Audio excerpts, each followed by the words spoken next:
Chapter 437. Bow to the despotic tyrant, 150,000 strings of coins. Are you sure the streamer didn't say 10,000? Eli Chingda, can anyone explain how much 150,000 strings of coins is? 10 fingers are not enough. So Tian Mian, he, not to mention 10 fingers, even if you count the hands and feet of your whole family, you still won't be able to calculate it. Zhenshiliugang, let's put it this way. Different dynasties have different exchange rates between copper coins, silver coins, and gold. It fluctuates like foreign exchange. You won't understand even if I explain it in detail. To put it simply, 1 coin is equivalent to 1,000 coins. 1 coin is equivalent to $1 here, so 150,000 strings of coins.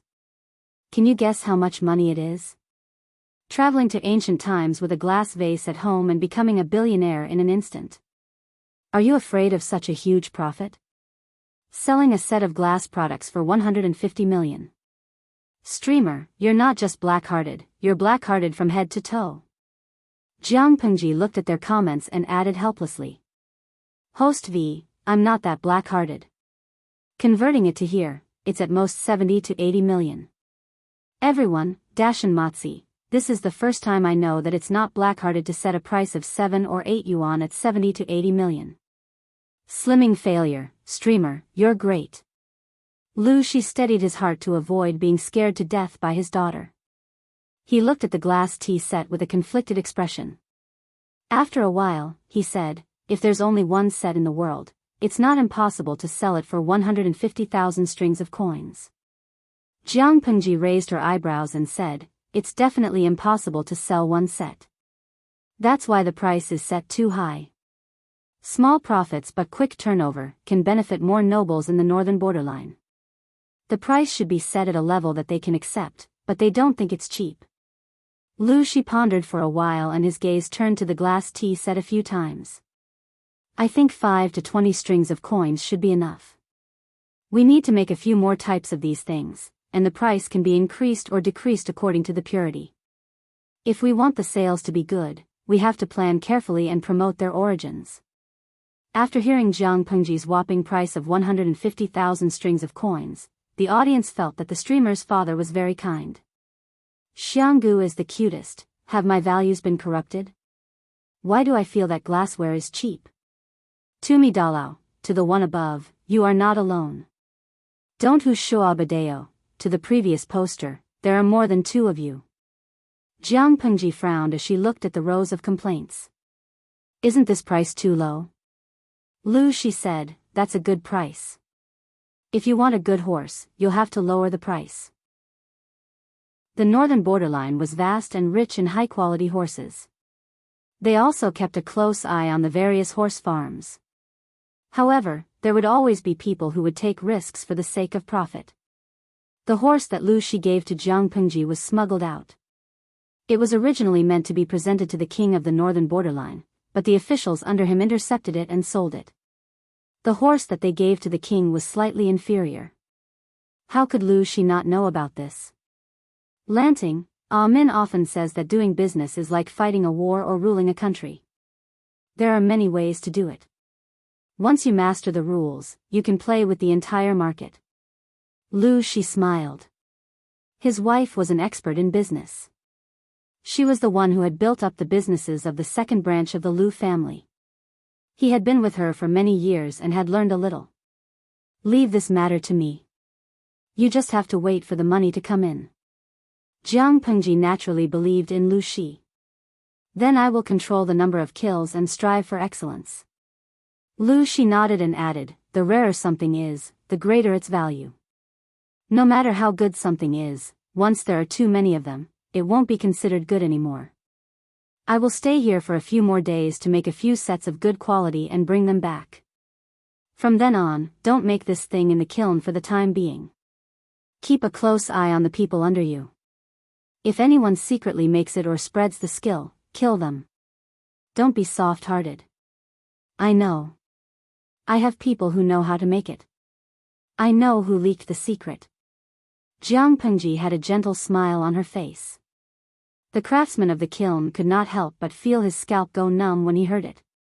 The old man had experienced things like learning a skill, secretly opening a kiln to make it, and then smuggling and selling it for profit when he was young. After all, it was a business with no capital. Who would not do such a good thing? He was not afraid of not having profits, but he was afraid of not having the guts. When he heard the conversation between the father and son, even he could not help but tremble. That was a few strings of coins. Who would not be tempted? However, what she said next made him shrink his neck. No matter how much money he had to be alive to spend it. Do a good job. When we make a lot of money, we won't forget your contributions. Jiang Pengji raised her hand and patted the shoulders of the craftsman. If you do a good job, I will remove your grandchildren's status as craftsmen. In the future, when the county opens a school, give them a free place to study. The current household registration system was a pain in the ass. The children of craftsmen could only be registered as craftsmen. In terms of social status, although they were slightly higher than slaves, they were still lower than ordinary people. It was impossible for a craftsman to remove their status as craftsmen without some miraculous encounters. Not to mention that the Lord had promised to give their children the opportunity to study.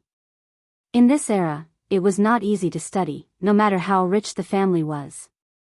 The source of books was a big problem. How could they study without textbooks? Jiang Pengji was born into an aristocratic family. Naturally, the craftsman did not doubt her.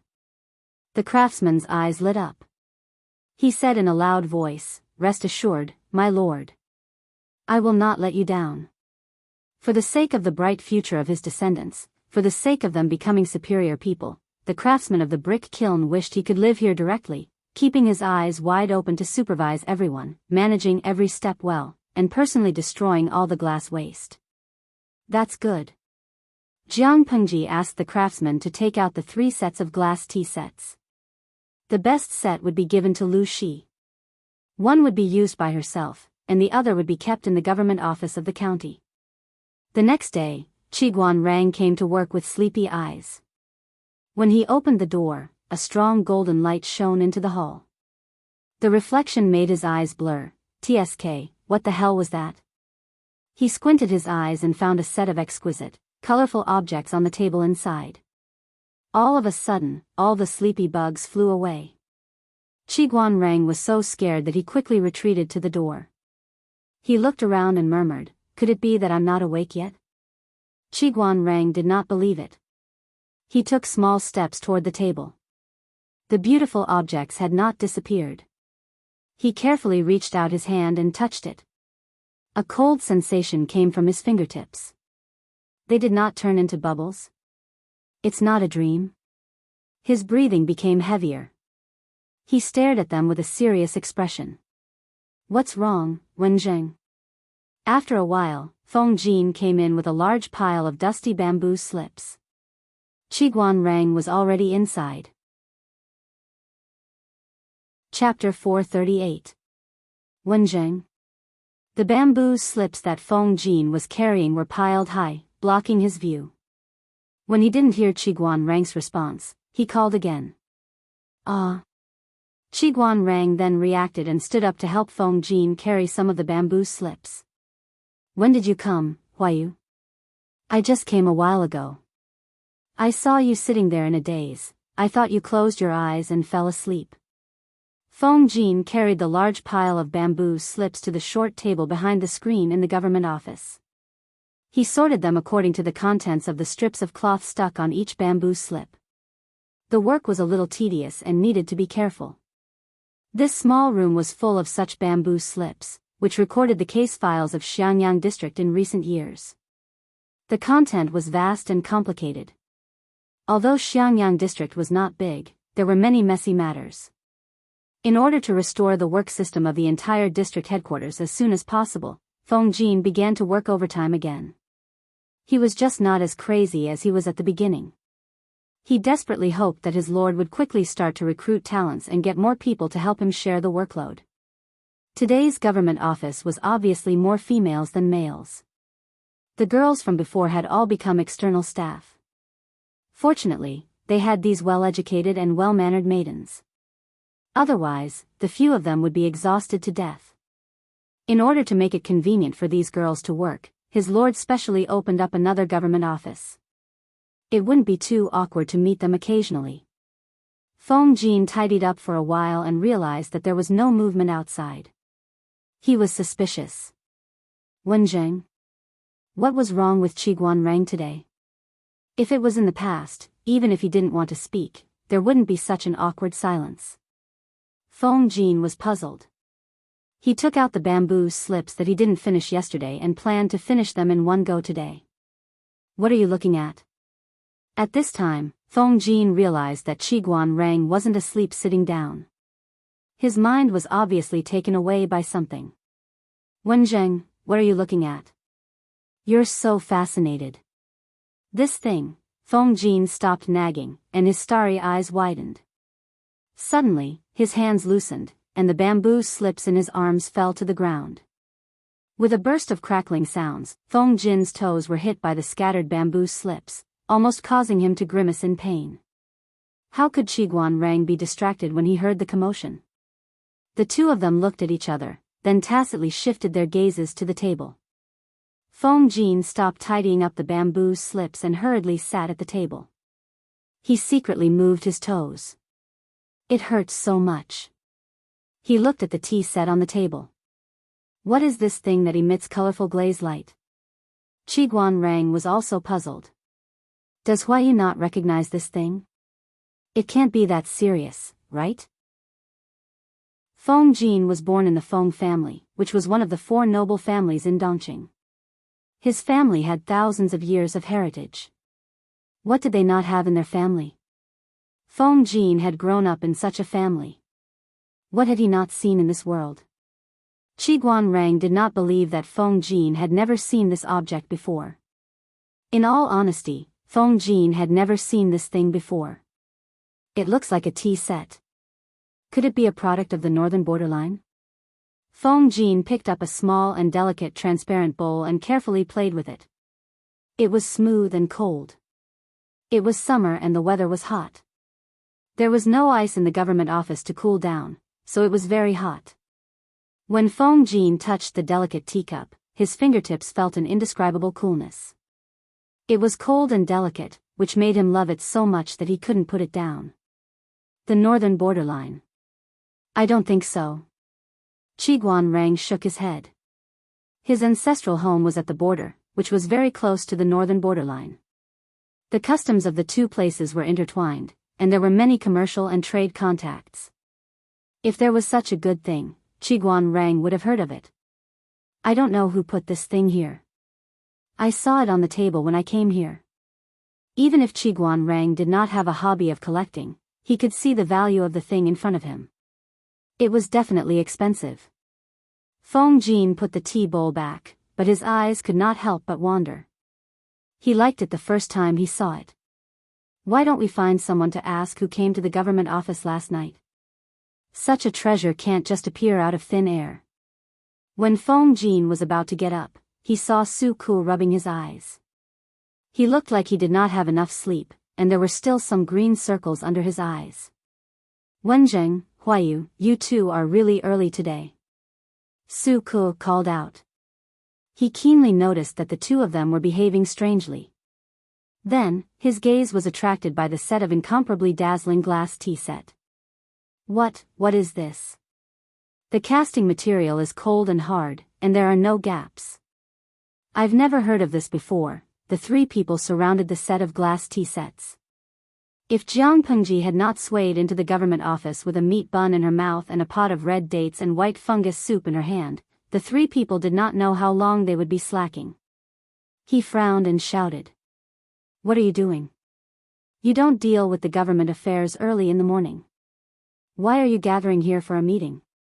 Lord. The 3 people heard the movement and greeted one after another. When they looked up, they found that Jiang Pengji was carrying something in her hand.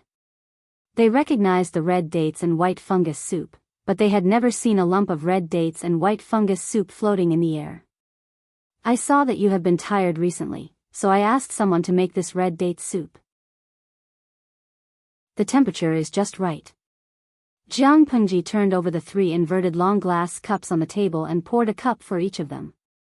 The red dates and white fungus soup was personally poured by the Lord. Even if it was poisonous, they had to drink it. Each of you has a cup. Wash it yourself after using it. If you don't mind mixing the cups, I won't say more. Jiang Pengji poured a cup for herself. She found these red dates from the warehouse of the district headquarters. The dates were big and the seeds were small. They tasted very sweet. After being boiled into a thick soup, the sweetness was diluted. She suddenly had a craving for it in the morning, so she asked the maid to help her boil it for more than 2 hours. Jiang Pengji waited for the red dates and white fungus soup to cool down a little before putting it into the big pot. Lord, this is... What is this? Feng Jin looked at the cup in front of him and then at the big pot in Jiang Pengji's hand. Because some red dates and white fungus soup had been poured out, a part of the top was exposed. Feng Jin slightly widened his eyes, as if he had seen a prehistoric monster.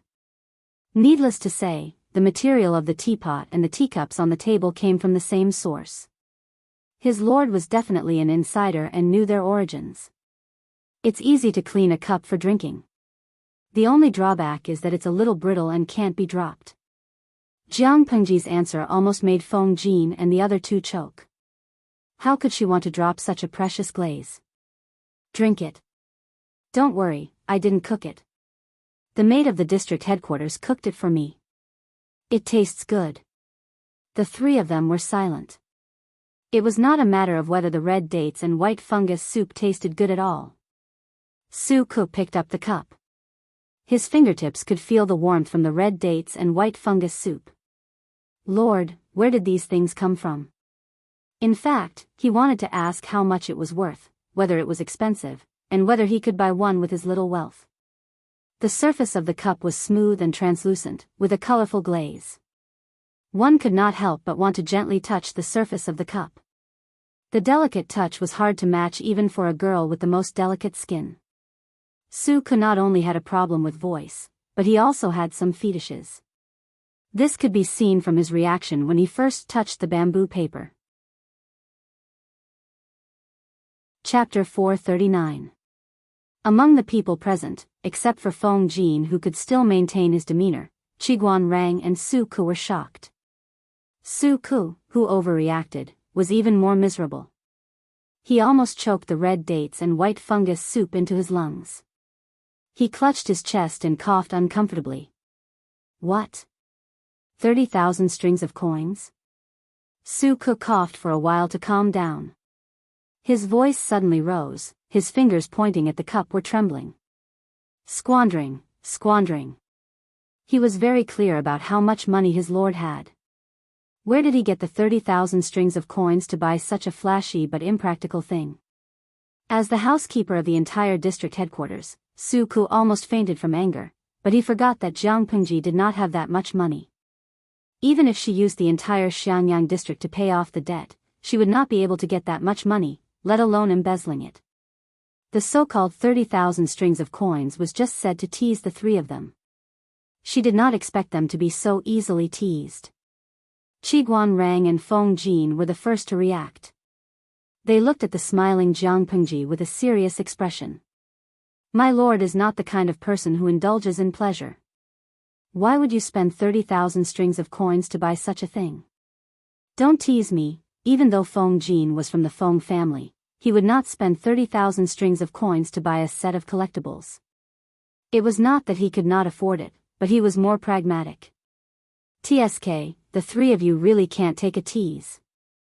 When Coach Meng and Coach Luo come later, don't expose me.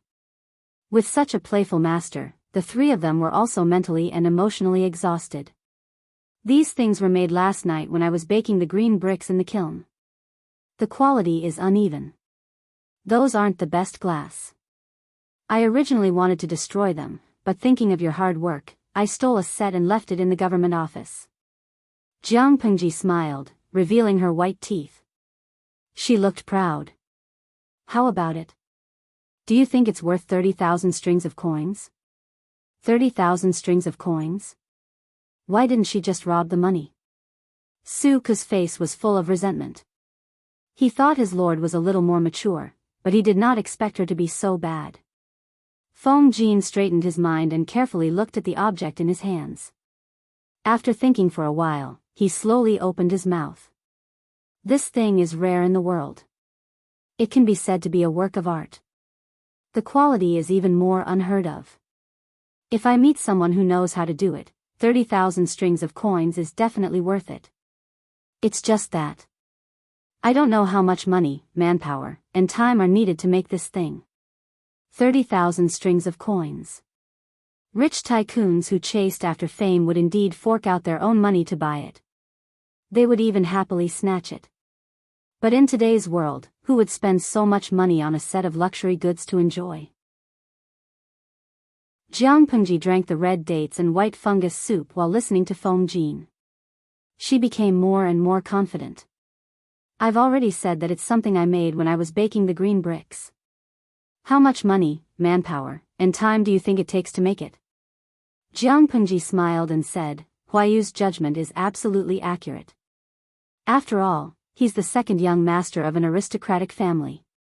If you say that it's worth 30,000 strings of coins, then I'm completely relieved. Why would they be afraid of sales if they operated properly? I'm afraid that the supply will not be able to meet the demand and people will come begging to buy it.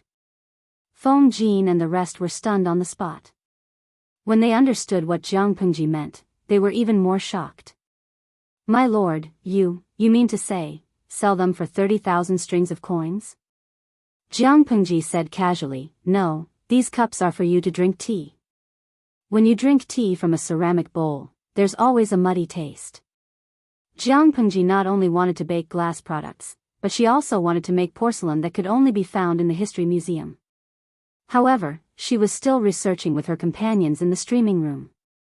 It would take a while before she could start production.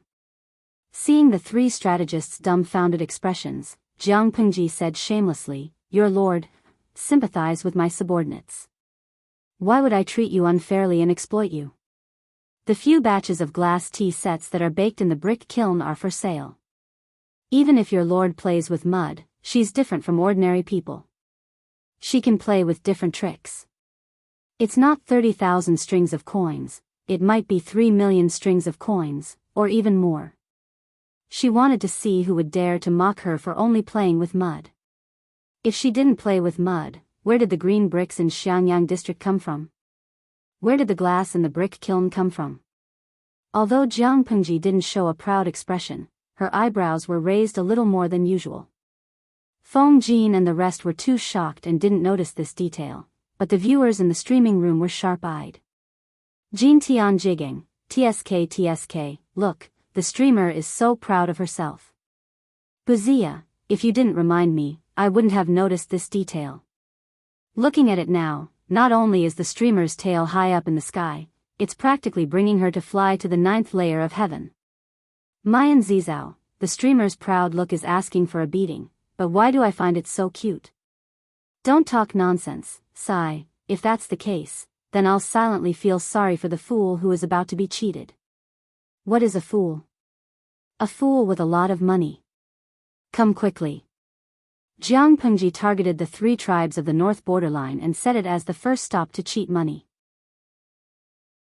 Although the north borderline always fantasizes about how powerful they are and can't wait to use the whites of their eyes to despise Dongqing, they secretly hold things from the hinterland of the Central Plains in high esteem. Not only do they fight to buy them, they even regard it as a fashion. Their mouths are very stubborn, but their bodies are very honest. The noblewomen and ladies of the north borderline are proud of collecting treasures from the Central Plains. Things that can only be sold for 1 or 2 strings of coins in the Central Plains can be sold for at least 10 times more at the 3 tribes of the north borderline. If it weren't for such profits and the dangerous journey, who would be willing to do business in the north borderline? Su Ku and the other 2 were shocked by Jiang Pengji's bold words. They even forgot how to speak. Feng Jin was the first to react. He said solemnly, My lord, you have to protect the manufacturing method closely. Don't worry. Before we earn enough money, I'll send someone to keep an eye on the brick kiln. Lu Shi had reminded her about this matter, and Feng Jin mentioned it again. How could Jiang Pengji not take it seriously? She had already thought of a way to deal with it. The rarer something is, the greater its value. If there's too much of it, it'll be worthless. Whoever dares to cut off her source of wealth, she'll cut off her descendants. Su Ke's expression was dreamy. He only found his voice after a long while. My lord, these things. How much exactly do they cost? They come with the bricks. It's just a few coins, right? Jiang Pengji said uncertainly. Everyone was silent again. Things that cost a few coins. Selling them for 30,000 strings of coins. Doesn't your conscience hurt? Su Ke subconsciously raised his hand and touched his chest. They were the ones who earned money. Why should his conscience hurt? Not only did it not hurt, it was also alive and kicking. The three of them shouted in unison, Great! Host V, when this batch of glass is sold, the Xiangyang district government will have the money to pay salaries. Jiang Pengji's words were like a fake bomb that exploded. The audience in the streaming room was so shocked that they couldn't react. Wait. What did the host say? Pay salaries? The audience in the streaming room was still immersed in Jiang Pengji's shamelessness. They didn't expect her to be so shameless. Chapter 440. Such a hard-working, crazy overtime, free, tall, rich, and handsome employee, please give them a dozen. The audience in the streaming room was in an uproar again. Compared to the streamer, Zhou Bapi had no conscience at all. At least Zhou Bapi would pay people a salary, the streamer had never paid a penny. Streamer V, look at what you're saying, I gave you a house, and I supply the food for the entire district. As soon as she finished speaking, a little angel immediately retorted angrily. Tumi Dalao, hee, a house of 3 pennies, exchanged for food, streamer, you're really great. Even though she was ridiculed, who was Jiang Pengji? She did not need to take such ridicule to heart. Jiang Pengji said very generously, before this batch of glass is sold, the brick kiln will not continue to produce glass. After all, the rarer something is, the greater its value, the quantity must be strictly controlled. But we will also start to study other things. Oh, you're all on the same side, as the Lord, I can treat everyone badly, but I can't treat you badly.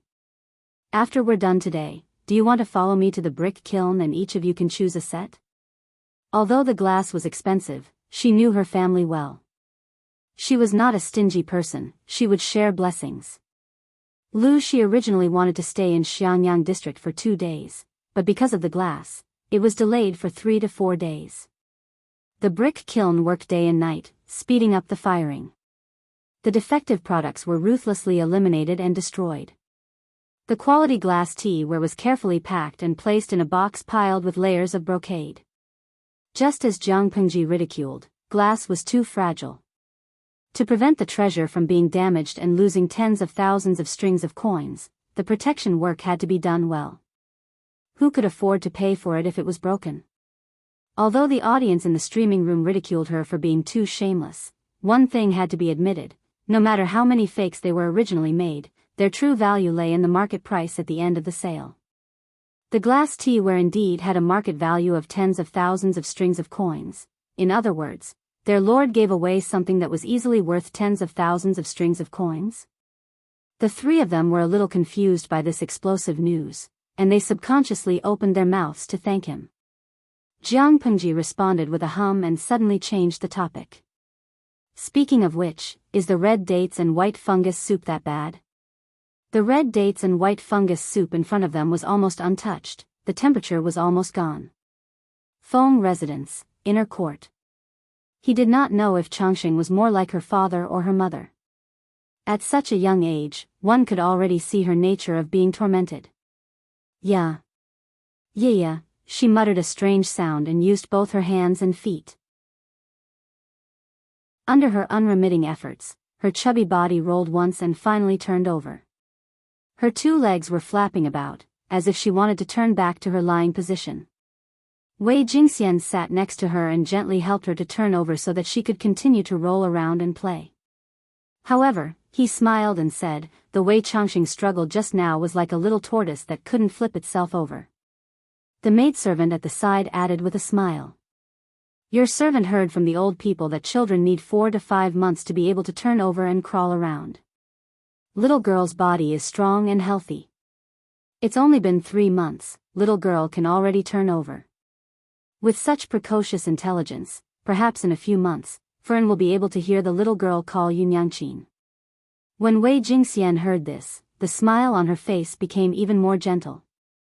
In terms of character, she did not know whether Changxing took after her or Feng Jin. She was stubborn, lively and active. If Changxing had to turn over and roll around to play, then she must rely on her own ability. Previously, Wei Jingxian saw that it was difficult for her to roll and she could not turn over for a long time. So, as a mother, she laughed and helped her. Unexpectedly, the child's face turned red and she wailed loudly. She looked like she did not want to give in. Wei Jingxian could only pick her up and coax her in every possible way. However, Changxing, who bore a grudge, refused to stop. She was really afraid of this child. After that, no matter how Changxing rolled around on the table, she did not help. After all, a baby's energy was limited. After rolling around and playing for half an afternoon, how could Changxing bear it? Not long after, Changxing was already in a state of drowsiness and fell into a deep sleep. When Feng Jin stepped into the afterglow of the setting sun and returned home, he saw Wei Jingxian kneeling beside Changxing with a faint smile on her lips. His daughter was sprawled out in a deep sleep. He could totally imagine how her sleeping posture would be when she grew up a little bit, how painful it would be for his eyes. When Feng Jin saw that casual sleeping posture, he hardened his heart several times to ask the servant woman to correct the child. However, when he met his daughter's watery eyes, he immediately retreated in defeat. How could he bear to be forceful? "Huayu, why are you back so early today?" The servant girl heard the movement and saluted, which startled Wei Jingxian, who was in a daze. Feng Jin held a long black wooden box in his arms. He looked a little cautious. He answered, "Yes, there are not many things to do today. I handled them quickly, so I came back early." Wei Jingxian's eyes fell on the long black box curiously. She silently asked what was inside. "It's a gift from the Lord, but it's a little fragile. I can't let Changxing touch it." It was not that Feng Jin was distressed about the glass tea set, but it was too easy to cut the skin after the glass was broken. In Feng Jin's heart, there was no treasure in the world more precious than his Changxing. "It'll be bad if it gets cut." "What is it exactly?" Wei Jingxian asked curiously. Feng Jin did not keep her in suspense. He gently put the box down, trying not to make a sound that would disturb Changxing's sleep. "Look, isn't this craftsmanship amazing and peerless?" Feng Jin opened the box. It was filled with deliberately cut pieces of cloth of various colors. He took out a delicate teapot. It was the size of his palm. It was exquisite, elegant, and exquisite. It reflected the setting sun in the evening, revealing a charming colorful light. Wei Jingxian was so mesmerized that she almost forgot to breathe. Where did you get this strange thing from?" Wei Jingxian covered her mouth with both hands to prevent the sound of her breathing from being too loud.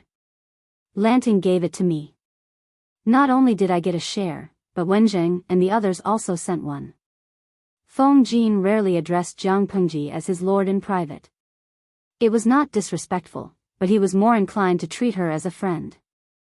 Wei Jingxian repeated in disbelief, "Mr. Qiguan and the others also have a share." She thought that it would be a miracle if there was even one such peerless treasure that excelled the workmanship of the heavens.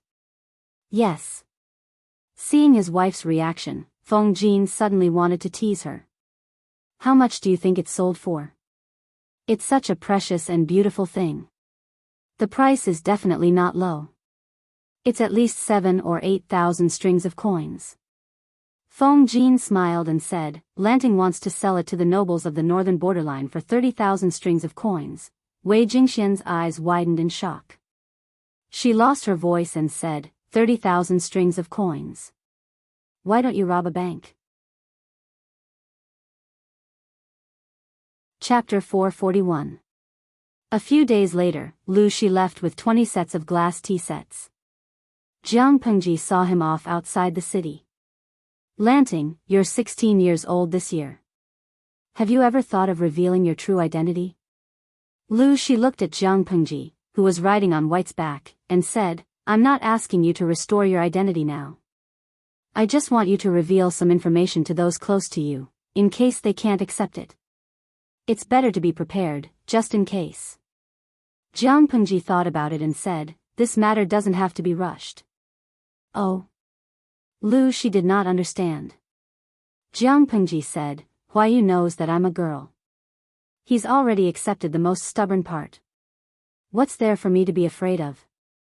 As for Xiaoyu and Wenjing, TSK, they're not blind. In a year or two, I think a simple disguise won't be able to hide my daughter's characteristics. Let them suspect it themselves. It's better for them to discover it themselves than for me to say it myself. Jiang Pengji was clear about her own body. She had already evaluated Lu Shi's body.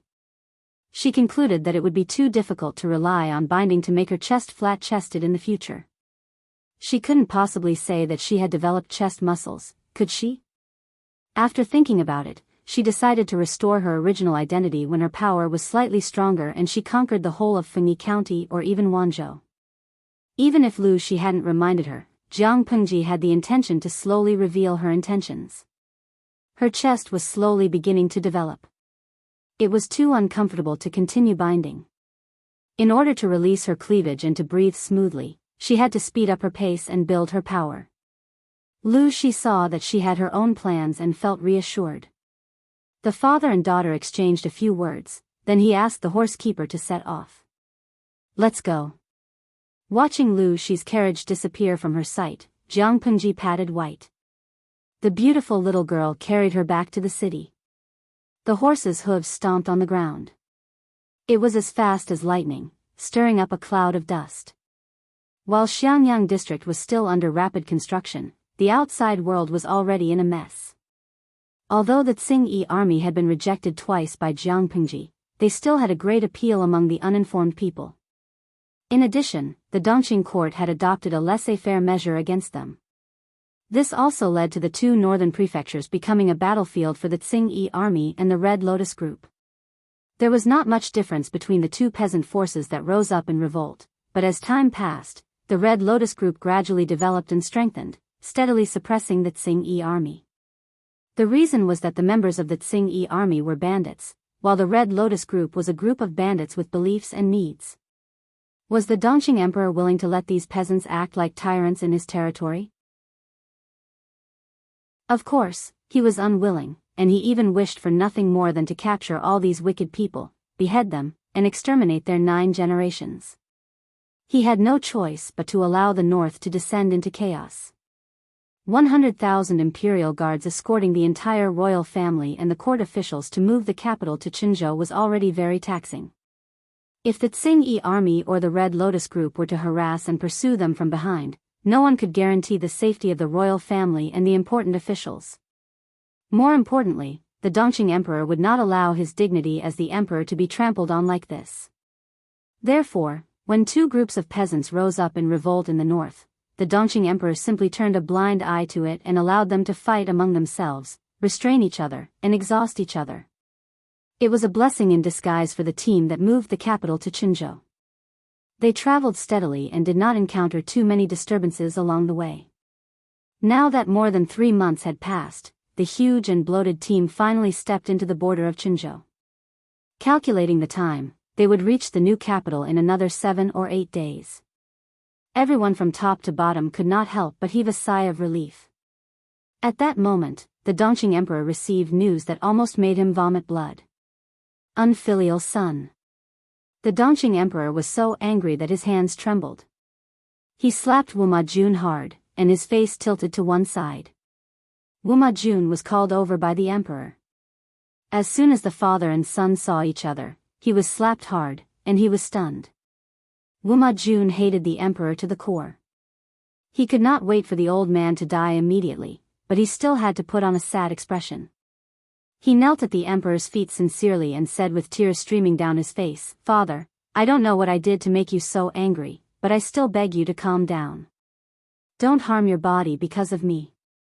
"Father, father," he cried sincerely and sorrowfully, but his eyes were filled with childish admiration for his father. His acting skills burst forth, moving the audience. However, the Dongqing emperor was full of anger now. How could he be fooled by Wuma Jun's performance? The more Wuma Jun acted like this, the more disgusted he felt. Therefore, he did not suppress his anger at all. He simply slapped Wuma Jun again so that both sides of his face were symmetrical. "Bastard." When he spat out these two words, Wuma Jun's face turned pale. His eyes revealed a strong hatred.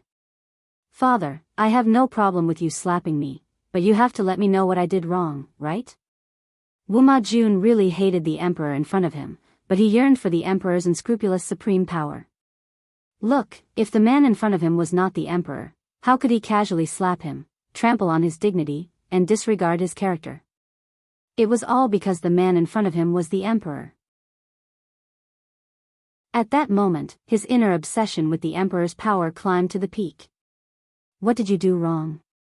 "Huh, you bastard, what right do you have to ask me what did you do wrong?" The Dongqing emperor was so angry that he wanted to laugh at his stupid son. He was handsome, but why was he so stupid? Did he really think that he was the only smart person in the world? Let me ask you, why was Prince Changshu able to take my transfer order and leave Jianghu with his troops to Qinzhou? This man has the ambition of a wolf. Are you blind that you didn't see it? Once he shed all pretense of cordiality, both you and I will die without a burial place. Without the emperor's decree, Prince Changshu would not have been able to pass through all the checkpoints without losing a single soldier. The sun in front of him really made him feel cold. Wuma Jun's expression changed. He thought of something and asked in surprise, "Uncle, you brought your troops out of your fief?" The Dongqing emperor laughed coldly.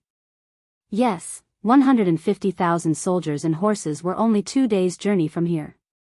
If it weren't for the fact that I had a lot of trusted subordinates who kept an eye out and sent this matter to me as quickly as possible, would I have to wait until the day my head falls to the ground to find out what kind of good things you have done behind my back?" Wuma Jun's face turned pale. "Father, I did not do this." The Dongqing emperor was furious. He lifted his foot and kicked Wuma Jun's heart. "Bastard, how dare you quibble?" He had obviously used his strength to kick his son until he fainted.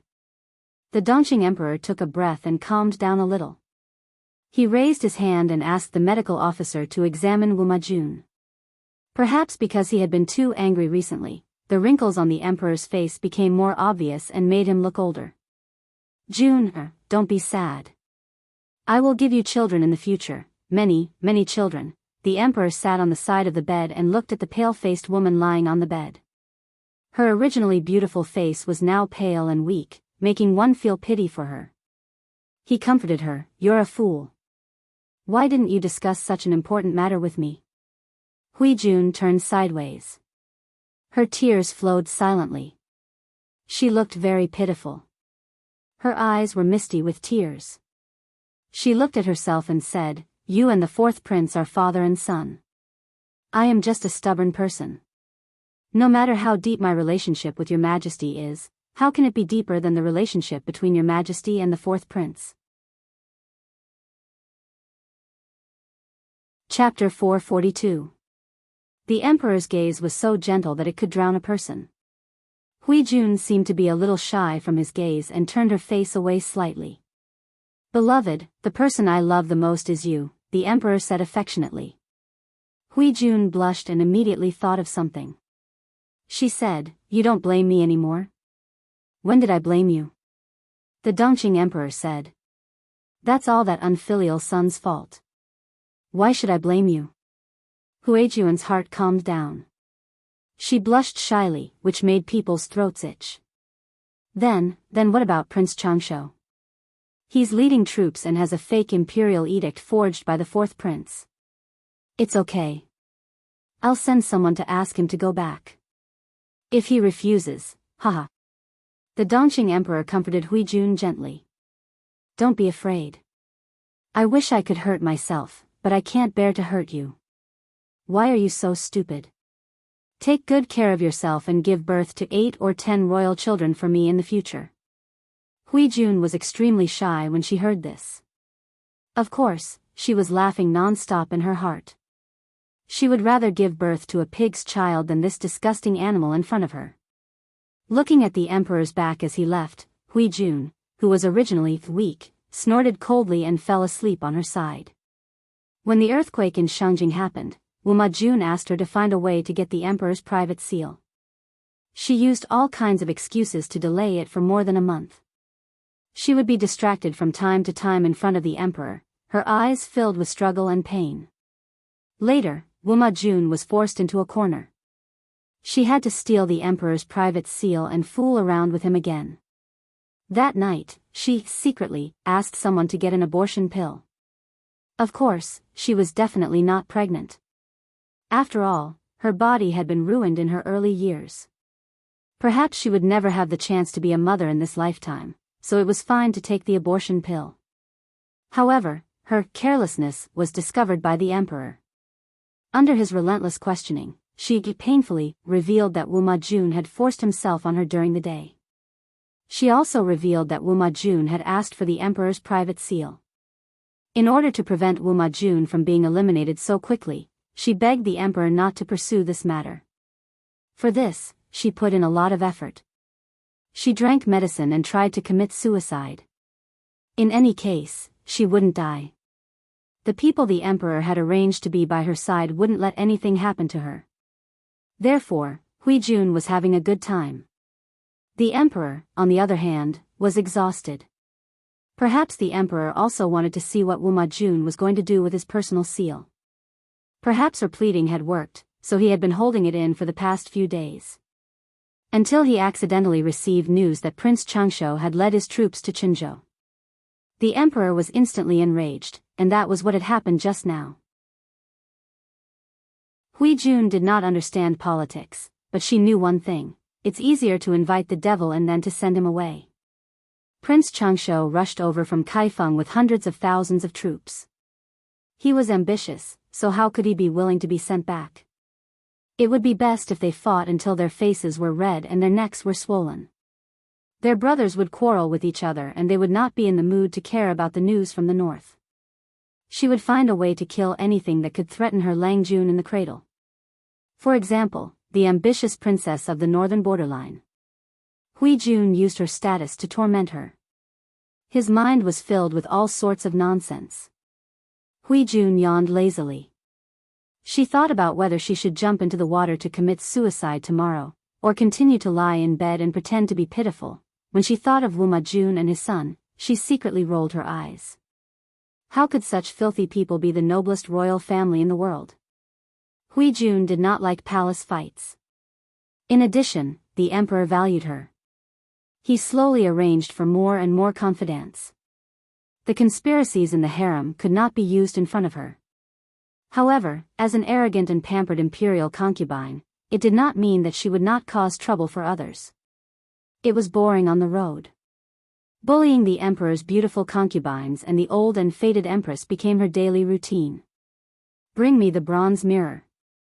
Huijun had just fallen asleep when she thought of something. She ordered the palace maid to bring the bronze mirror. Her body was getting healthier. In order to maintain her sickly appearance, she did not torment herself into a serious illness. Instead, the palace maids around her fell ill one after another. She opened her watery eyes and saw that the woman in the mirror was still as beautiful as ever. She sighed faintly. Why was there such a stunning beauty in the world? Daily Narcissism, 1/1, completed. Huijun was not a person who paid much attention to her appearance. However, she faintly realized that such a perfect body had something to do with her Langjun. What kind of method could make a person with average looks become a beauty that could cause the downfall of a city? Huijun felt that this was probably the method of a deity. Thus, she slowly began to pay attention to herself in the mirror. She compared herself in the mirror with the one in her memory. Gradually, she developed the habit of looking at herself in the mirror. She enjoyed it very much. Wuma Jun's injuries were serious. He was unconscious for most of the night. The medical officer used the best medicine to pull him back from the gates of hell. Seeing that Wuma Jun had woken up, Lu Huan heaved a sigh of relief. "Husband, you're awake." She was only 13 years old. Her figure was petite and weak.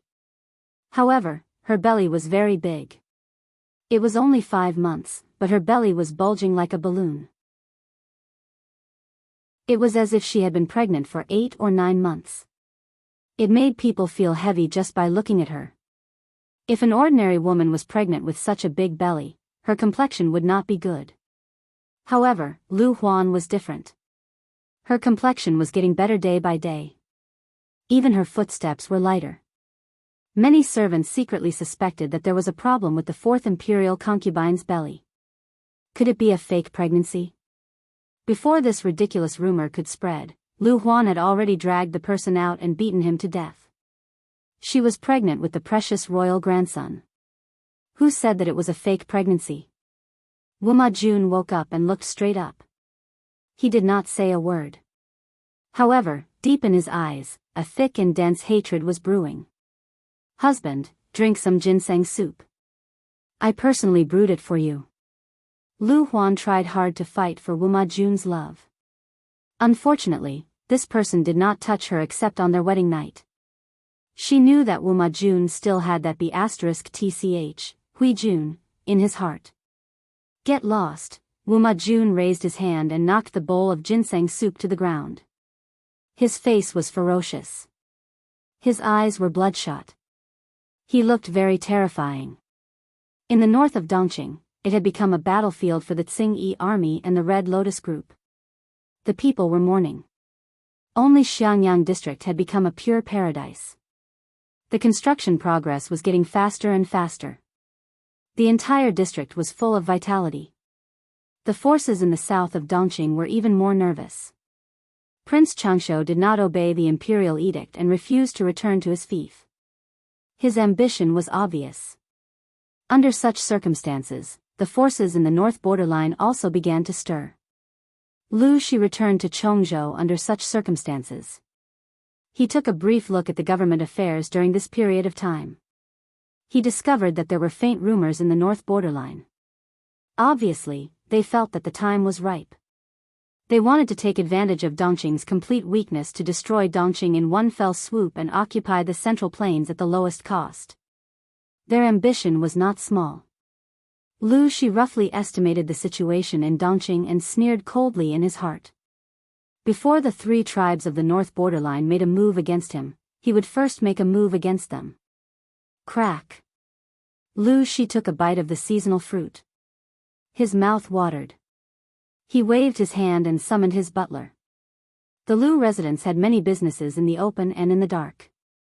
Their business network had already spread throughout the north borderline. This was an invisible intelligence network.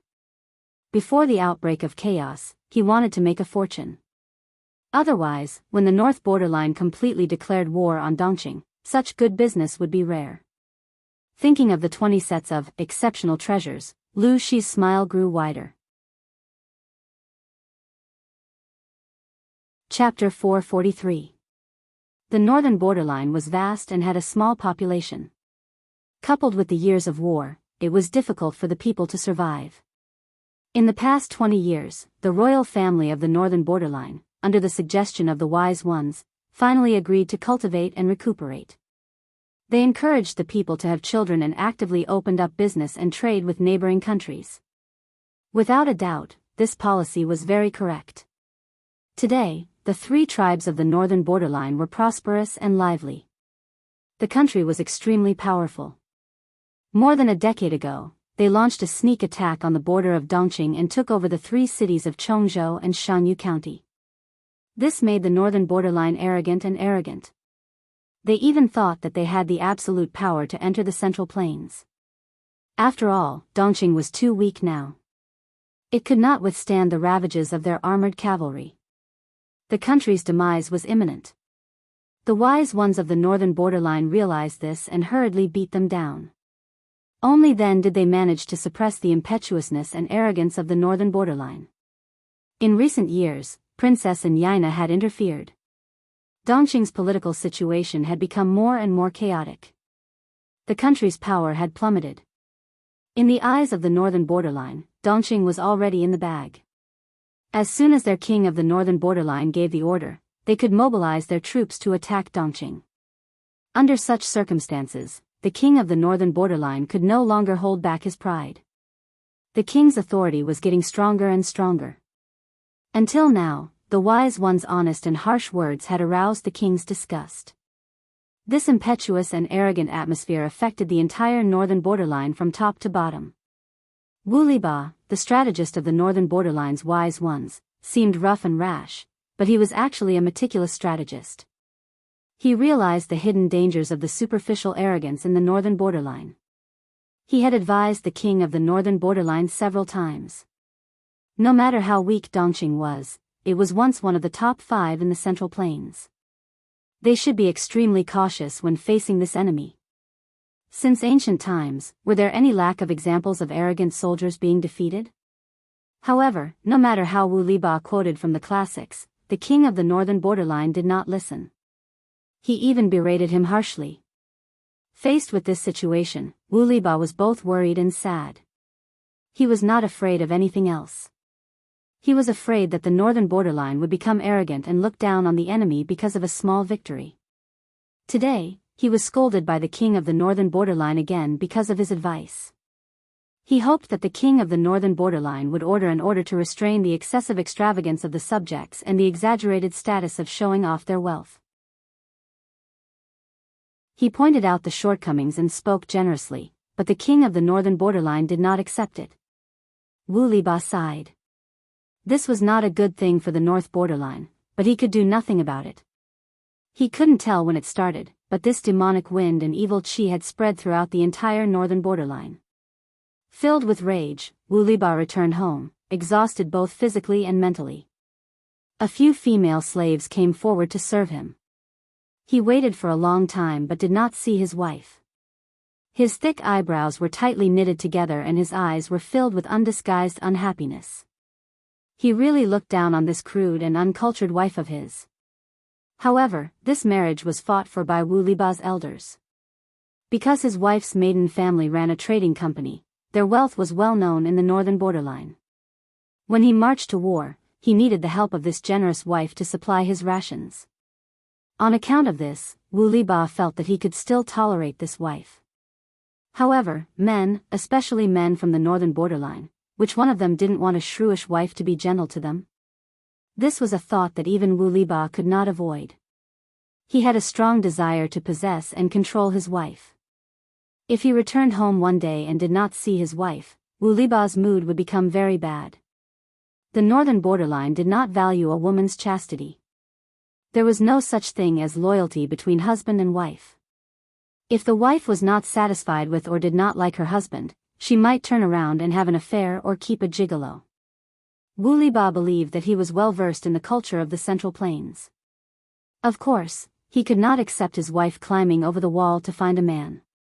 Whenever his wife was not within his sight, Wu Liba could not help but worry that she was fooling around with a gigolo. He was in a bad mood and asked the female slave in a gruff voice, "Where did Madam go?" The female slave replied with trepidation, "Madam went out with a few other noble ladies. She will be back in about 4 hours." Hearing this, Wu Liba's mood became even worse. He snorted angrily, "Lead the way, let's go take a look." His wife was already crude and uncultured. If she mingled with those women, how could her upbringing be good? At this moment, Wu Liba's wife was shopping heroically. Yes, shopping.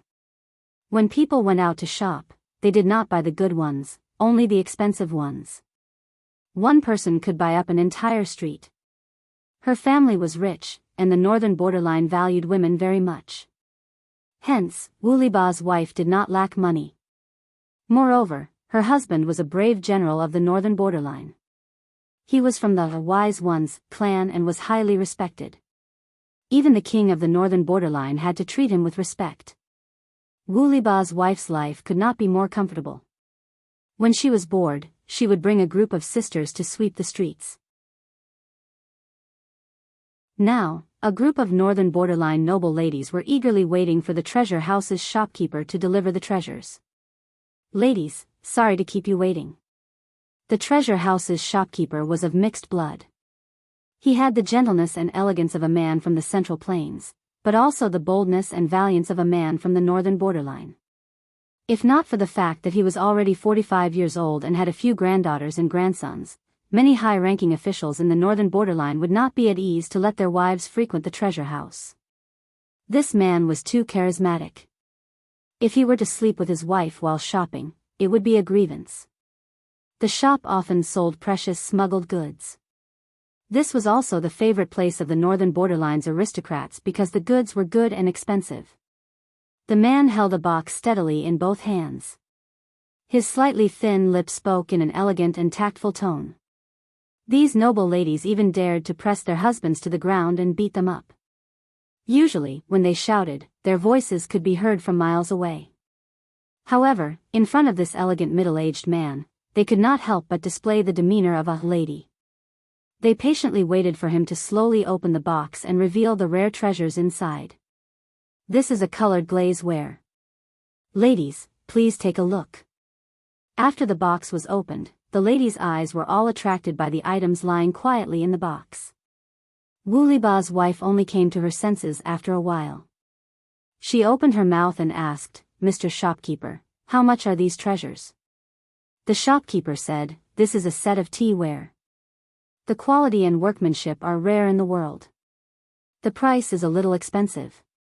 Wu Liba's wife said with a smile, "Could it be that shopkeeper is worried that I cannot afford it?" The shopkeeper said, "Madam must be joking. Madam's family is rich enough to rival a country. Everyone in the Central Plains knows that. How could Madam not be able to afford it?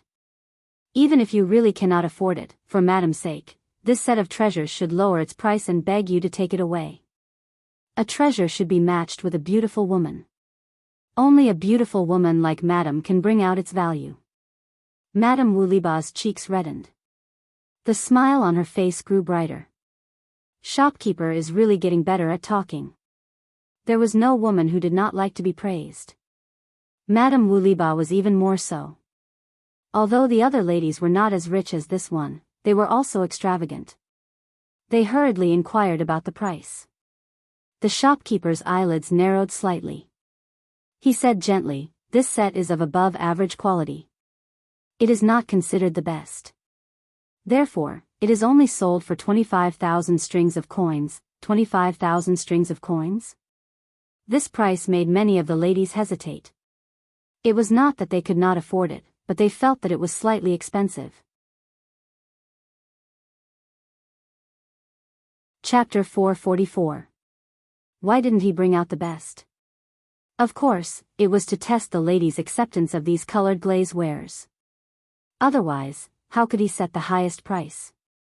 The shopkeeper still had a smile on his face as he calmly pacified her. "Madam, please don't blame me. I'm not being rude to you, it's just that.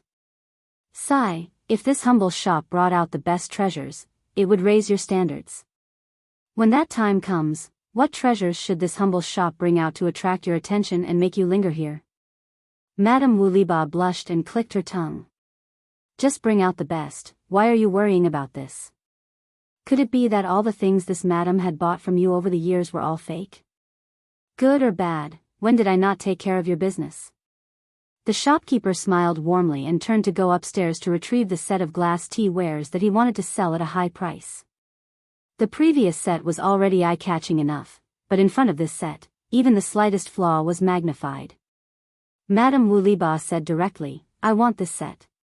"Shopkeeper, just quote the price directly. You won't miss a cent or a copper coin." The shopkeeper smiled helplessly and said, "If any businessman were to meet such an easygoing customer like you, he would wake up laughing even in his dreams."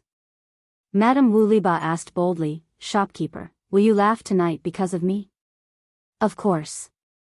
Originally, the owner had set the price at 20,000 to 30,000 strings of coins, but the shopkeeper felt that there was still room for appreciation. Wasn't the most successful businessman trying to maximize the value of a product? He pondered in his heart and did not speak too confidently, in case there were better quality colored glaze wares next time and it would be difficult to clean up the mess.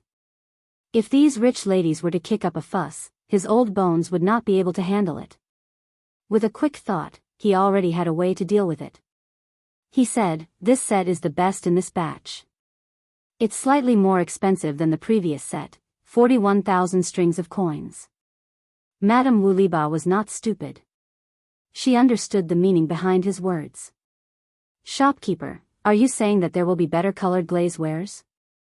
How could that do? If she was going to buy, she had to buy the most expensive one. Only then would it match her status. The shopkeeper took out the prepared draft and said, "Ladies, do you know the origin of these colored glaze wares?" The madams shook their heads. "I don't know. I've never heard of it." They were also used to seeing good things. There were not many treasures smuggled and sold in the treasure house, but there were almost none that were as beautiful as the colored glaze wares that could awaken their dead young girls' hearts with just a glance.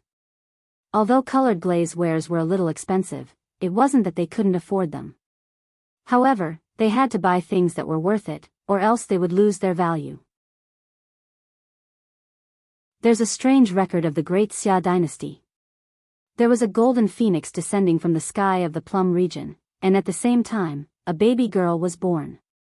This baby girl was one of the founding fathers of the great Xia dynasty. After her death, she was conferred the title of Marquis of Inner Pass, Duke Su. The shopkeeper explained in detail to the madams, these colored glass artifacts were found at the place where the golden phoenix landed. Each one of them is magnificent. It's just that the person who discovered it was too crude and ignorant, causing some damage to the glazed artifact. It's no longer as stunning as it was before.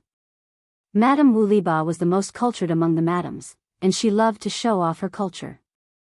She said, "I've heard of this story before. It said that Marquis of Inner Pass, Duke Su, had the life of a golden phoenix. She was a goddess who descended from the heavens. These colored glaze wares, could they be celestial items that came with Duke Su from the heavenly palace?" The shopkeeper hesitated and said, "I don't know about this.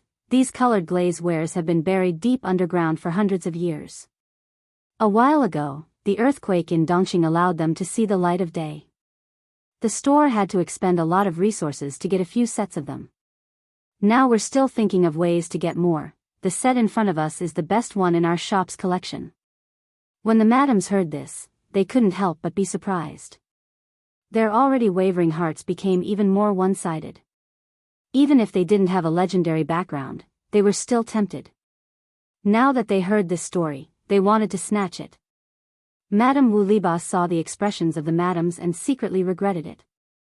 Why did she mention celestial items for no reason? The shopkeeper took in their expressions and smiled warmly. "Madam, do you want to buy them?" Madame Wuliba decisively made the decision. Without waiting for the others to speak, she said, "Of course I want to buy them. It's just 41,000 strings of coins. Shopkeeper, wrap them up and send them to my house. Also, if you have better colored glaze wares here, don't forget to inform me." The few madams actually wanted to buy them at a higher price. However, this treasure house had its own rules and wouldn't resell them. If they increased the price, they might even offend Madame Wuliba. It really wasn't worth it. Every treasure had a price. If a customer was the first to buy it at the set price, even if the subsequent customers increased the price by 100 times, they wouldn't resell it. The few madams were regular customers. Of course, they knew the shopkeeper's temperament. The more upright he was, the more it showed his strength of character. He was obsessed with earning money, but he didn't stink of money. Many noble ladies from the north borderline wanted to invite him to be their guest. However, he was loyal to his wife. The Princess Royal of the north borderline had also offered him an olive branch, but he wasn't moved. He had such strength of character, humor, looks, and talent, there wasn't a single part of him that wasn't good. How could he not be attractive? Another plump madam opened her mouth. "Shopkeeper, take out all the colored glaze wares here." The shopkeeper smiled and agreed. He personally brought them out. When the 9 sets of glass tea wares were lined up, the dazzling sight made even some madams who didn't have any intention of buying feel tempted. At this moment, there was only one thought in everyone's mind: don't be afraid of the price. Buy, buy, buy. The shopkeeper had been dealing with these noble ladies for many years. He naturally knew their extravagant purchasing power. They always bought the most expensive and not the best. These 9 sets of glass tea wares, the cheapest was 23,000 strings of coins. Excluding Madame Wuliba's set, the most expensive was 33,000 strings of coins. The few madams bought 5 sets and kept the 4 cheapest sets.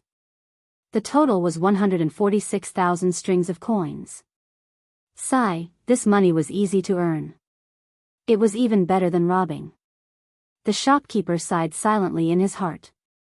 He admired his young master even more. He had seen his old master Madame Gu's money-making methods. Ever since Madame Gu passed away, the shopkeeper had never seen someone who was more ruthless in earning money than robbing a bank. Until he met Madame Gu's child. He could only sigh with emotion. When Lu Shi asked him for help, his heart that had been dead for a long time came back to life.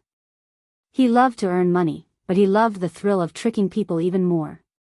He had obviously slaughtered the customers until not even their bones were left, but the other party still felt that he had earned a lot. Based on Madame Gu's evaluation of him, it was probably because he had gained intellectual satisfaction from a mentally handicapped customer. In short, the feeling of superiority was indeed addicting to the shopkeeper. Chapter 445. Madame Wuliba paused and asked, "What else?" The treasure house was the most famous smuggler and antique shop in the northern borderline. There was no most expensive item, only more expensive. Many nobles in the northern borderline frequented this shop to show off their status. To be honest, this shop had a wide network of connections. Almost anything could be obtained. Most importantly, the background of the shop was very clean, which was reassuring. "Ladies, please wait a moment. I'll bring it for you to see." With that, the shopkeeper went upstairs and brought back a red sandalwood box the size of a grown man's palm. The outside was carved with complicated and gorgeous patterns. A strange fragrance wafted in the air. Many ladies were curious and wanted to stretch their necks to take a look. But they still sat where they were, waiting for the shopkeeper to bring out their precious children. "Ladies, please take a look." With that, the shopkeeper opened the hidden button with his well-maintained and fair fingers, revealing the treasure inside. There was plenty of light in the room, and the bright light reflected from the light blinded their eyes, almost making them unable to open their eyes. There was even a madam who was so scared that she raised her hand to cover her eyes. Her beautiful face turned pale, and her rough voice became sharp. She screamed in surprise, "Ah, what is this? How can it be so dazzling?" After a while, the crowd slowly adjusted to it. Sounds of inhaling could be heard in the room. Inside the red sandalwood box was an exquisite dragon and phoenix hairpin. The hairpin was crystal clear and came from the same source as the previous colored glass wares. A dragon and a phoenix were entwined together. The dragon's scales and phoenix's feathers were fine and lifelike. The phoenix spread its wings, ready to fly. The dragon looked like it was about to soar into the sky. Between the phoenix and the dragon's mouth, there was a string of transparent beads strung together to form tassels. Under the sunlight, it was so beautiful that one could not take their eyes off it. The shopkeeper carefully took it out. The beads collided slightly and the crisp sound was very pleasing to the ear. Lu Shi gave him 20 glass tea wares and the dragon and phoenix hairpin. He was allowed to decide the price. Seeing the eyes of the nobles in the northern borderline, the shopkeeper knew that the dragon and phoenix hairpin could be sold for a very good price. Women could not like exquisite antiques, but they could not resist the temptation of dazzling jewelry. The shopkeeper smiled warmly. It took a lot of effort to get this. "Ladies, please take a look. What do you think?" Madame Wu Liba shouted, "Buy." Shopkeeper, please be straightforward and quote a price." The other madams were not willing. What? They had bought the best glaze, and they still wanted to monopolize this peerless treasure? The plump lady raised her chin slightly, her eyes slanting. She said unhappily, "Madam Wu, this isn't right. Everyone didn't say that they wouldn't buy it, so how could they let you buy it all? I also want to buy this hairpin." "Shopkeeper, we are old acquaintances and know the rules here. Why don't we go to the highest bidder?" The shopkeeper knew how to maximize the value, and he also knew that this kind of transparent and dazzling jewelry could not only be sold once, so he couldn't be too ruthless the first time, or else he wouldn't be able to make use of it in the future. This principle was the same as raising pigs and only killing them during festivals. Because they were fat, it would feel good to slaughter them. "Madams, please listen to me. There's news from my store that there's more than one piece of jewelry." The shopkeeper spoke up to ease the atmosphere. "It's just that they're currently in someone else's hands. It'll take some time to get them. Madams, if you can wait for a while, then you can buy it again. Don't hurt the harmony." When the madams heard this, their expressions turned slightly better. They believed in the shopkeeper's ability, and indeed, he could get whatever he wanted. However, the earlier they bought, the earlier they could enjoy. There were only so many treasures, but there were many people fighting over them. When the reputation of this dragon phoenix hairpin spread, who knew how many northern borderline madams would want to buy it? How many competitors would there be then? Thinking of this, everyone had their own thoughts. At this moment, a familiar male voice came from outside. Madame Wu Liba's expression changed, and she was faintly unhappy. The shopkeeper secretly raised his eyebrows. He had long heard of the reputation of the northern borderline's fierce general Wu Liba, but this was the first time he had seen him in person. If it was an ordinary person, he would probably be so frightened that he would bow and scrape, or even make a fool of himself. But who was the shopkeeper? He had dealings with many northern borderline nobles. Back then, the Princess Royal of the northern borderline had a crush on him, and wanted him to be her guest. He had managed to deal with such a large entourage, so why would he be afraid of Wu Liba? On the other side, when Wu Liba found out that his wife had spent 41,000 strings of coins to buy a set of flashy but impractical items, his face turned green with anger. "It's just something to scare people. You're quite generous, wife. You don't even know that you've been cheated," Wu Liba said. Madame Wu Liba snorted and rolled her eyes at her husband. Pointing at the set of glass tea sets, she said, "You say that I've been cheated. Then why don't you tell me where they came from? Haven't you been to Dongqing and have a deep understanding of the customs and objects there? You can tell that they're not ordinary. Then why don't you take a look and see if they're treasures?" Wu Liba was choked by his own wife and was momentarily speechless. His brown-black face was twisted together. After a long while, he said embarrassedly, "They look like porcelain. Nowadays, there was already the technology to bake porcelain. However, the porcelain that was produced was mostly of poor quality. There were crisscrossing cracks on the surface. There were not many that looked good, so most of the people in the Central Plains still used pottery. As for porcelain, Wu Liba kept a set in his study. He often played with it. Porcelain was considered a luxury item in the Central Plains." The shopkeeper curled his lips and said in a warm voice, "Porcelain is mostly green or gray in color. It's of poor quality and is made from ordinary clay. Although I don't know what material is used to make these colored glasswares, they are clear and shiny. The texture is crisp and does not look like something from the mortal world. How can mere porcelain be compared to them?" Wu Liba heard this and could not explain it. He had some understanding of the things in the Central Plains, but he had indeed never seen anything made of this material. The color of the clay on the ground was mostly gray, black, yellow, and brown. It was impossible to make it transparent. Madame Wu Liba saw that he could not say anything and said angrily, "Humph, it's not your money. Why are you so distressed?" Wu Liba became more and more embarrassed, but he did not dare to argue with his wife, lest others laugh at him. Seeing the shopkeeper frown and lower his eyes, he became even angrier. The culture of the North Borderline was so superficial and extravagant. It was impossible to avoid this treasure house. Even if other similar shops popped up like mushrooms after the rain, the treasure house still sat firmly on the fishing platform. Who knew how much money it had earned over the years? Wu Liba was furious. It's you scoundrels who make the North Borderline so luxurious. The shopkeeper said smoothly, General, you are wrong. Life is short. You have tens of thousands of taels of silver at home. You can enjoy delicacies from the land and sea. Why do you still have to live like this? Your wife is of high status. Her clothes and daily necessities should be in line with her status. Otherwise, how is this different from wearing silk clothes and walking at night? The shopkeeper's words could also be translated as, you don't have money to buy for your wife. Your wife will buy for herself. Why are you blabbering?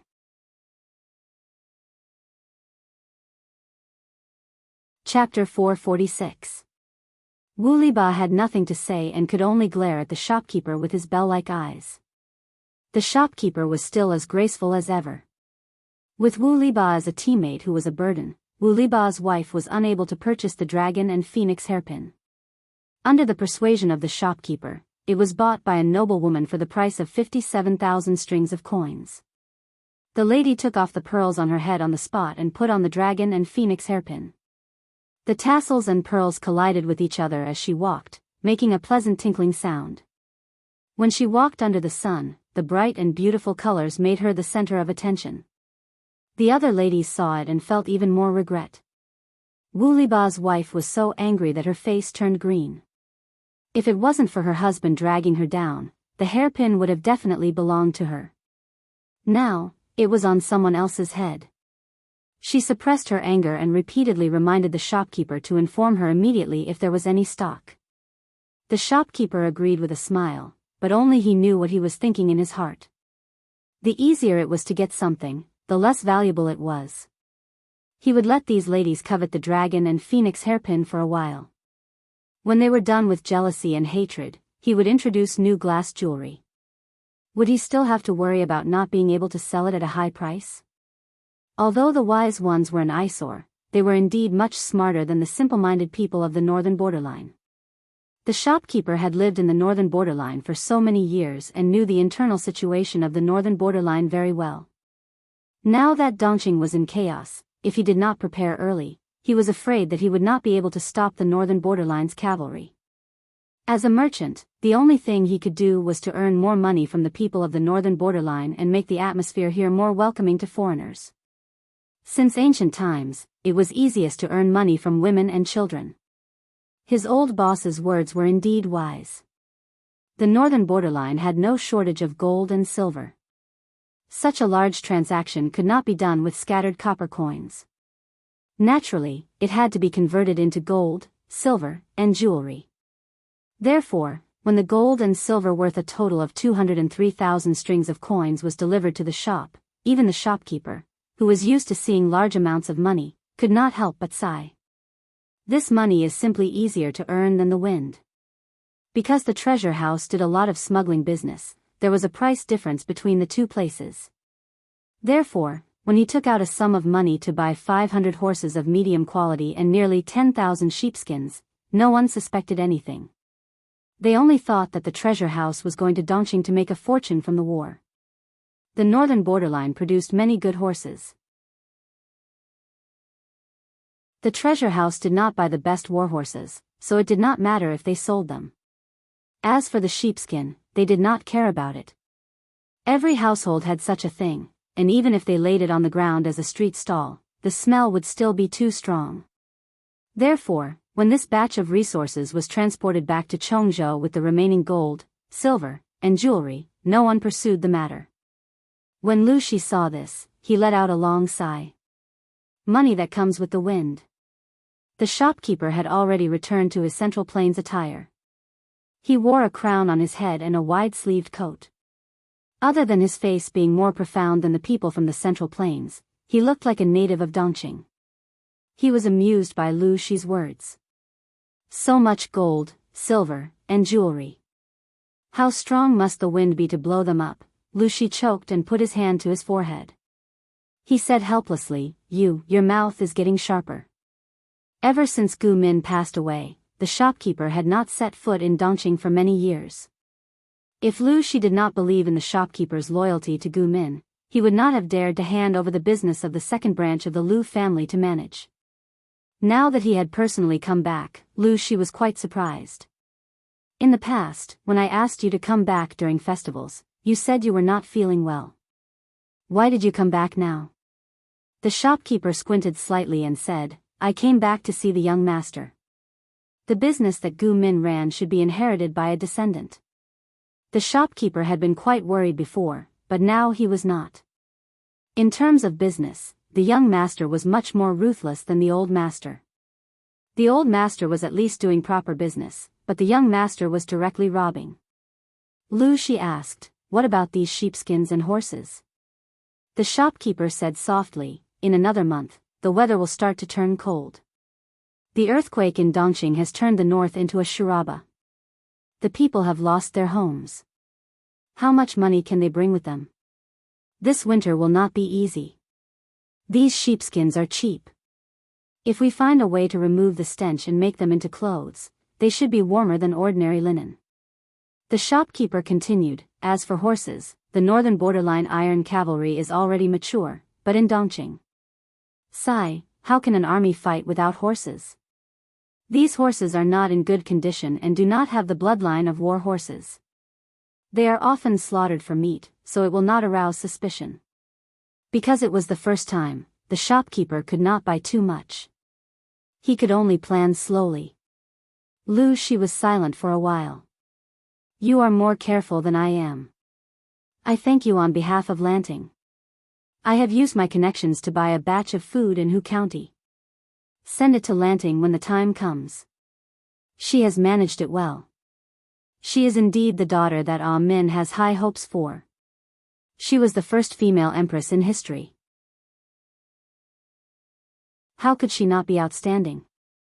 The shopkeeper said, the parents are extraordinary, so the children are naturally extraordinary. After saying that, the shopkeeper seemed to have thought of something. He frowned and asked, how is your control over Hu County now? Lu Shi smiled. It's all right. Although he had been transferred to Chongzhou to be the Chongzhou magistrate, Hu County was the base camp that he had managed for many years. The new chief of Hu County appointed by the Dongqing emperor was too weak. He had not been able to completely control Hu County after a few years. He was also unlucky to encounter the earthquake in the north. The royal family moved the capital and the entire court's prestige was greatly reduced. Now he was only an honorary chief with an empty title. Otherwise, how could Lu Shi have the ability to use his connections to buy a large batch of autumn food? After a few years, he had already accumulated a large amount of rice. It was definitely enough to support the northern battlefield. However, his daughter seemed to have other plans. Lu Shi did not make a move and was prepared to act according to his daughter's intentions. Lu Shi asked the shopkeeper to bring 200,000 dawn of food first. He also sent 5,000 infantrymen and 2,000 cavalry archers to escort them. The north was in chaos now. The Red Lotus Group and the Tsing-Yi army were fighting fiercely. If they were not careful along the way, they might lose everything. In the blink of an eye, it was the middle of September. The heat of summer gradually subsided. The people of Xiangyang district changed into cool autumn clothes. Feng Jin's Changsheng was already 5 months old. She was lively and active. She could often roll from one corner of the room to the other. She was also impatient to stay in the house. She often wanted to roll out of the room. When the maidservants wanted to carry her, she would make a squeaking sound and slap their hands. If they carried her stubbornly, her crying voice could be heard far away. She still cried without tears. Over time, Feng Jin and his wife also let the child be. However, they never expected that the older the child, the more willful her temperament became. For example, today, she especially clung to Feng Jin. She hugged his sleeves and refused to let go. She tried her best to crawl into his sleeves. Jingxian, carry Changsheng away. If I don't go to the government office, Lanting will mock me again. Changxing probably understood the meaning of Feng Jin's words. She held her mouth and silently wept. Tears fell one by one. She did not cry or howl. She looked at Feng Jin silently and cried silently. After a while, she became a tearful person. Wei Jingxian's heart ached. She really could not bear to see her child cry. She could only say dotingly, "Should we hide Changxing and bring her over?" Chapter 447. Then you coax her. If Changxing's eyes get hurt from crying, won't you feel bad? Wei Jingxian put a big label on Feng Jin. Feng Jin was speechless. He looked down at his daughter who was grabbing his sleeve and refused to let go. Feng Jin shook his head helplessly. "I really owed you and your daughter in my previous life." Therefore, Feng Jin's posture when he went to the government office today was a little strange. The people below did not dare to ask. At most, they looked at him strangely. Feng Jin went to the government office shamelessly. Because it was still early, he quietly went to his seat, pulled a cushion over, and hid the lump of fat sleeve under the low table. However, Changxing's temper was hard to understand. She was very obedient on the way, but once she entered the government office, she did not want to stay in his sleeve anymore. "Huayu, what's wrong with you?" Qiguan Rang's work was about to end. Nearly 80% of the people had completed their registration. His work was not so rushed. He simply slowed down his pace and no longer worked overtime crazily. He ate and slept well every day. After a few days, his thin and sunken cheeks had also regained some flesh. He looked a little more plump, and his complexion was rosy. Therefore, during this period, the first person to come to the government office was often not him, but either Feng Jin or Su Ku. Feng Jin felt his daughter struggling, and his expression changed slightly. "No, nothing." He was about to grab his little daughter back, but she rolled out of his sleeve unexpectedly. Qiguan Rang was shocked. He looked at Feng Jin, then looked at the chubby girl. He opened his mouth but could not say anything for a long time. "I didn't expect that you, Feng Huayu, are also involved in human trafficking, right?" Qiguan Rang's mind changed. He had clearly guessed the identity of the little girl, but he still laughed and joked.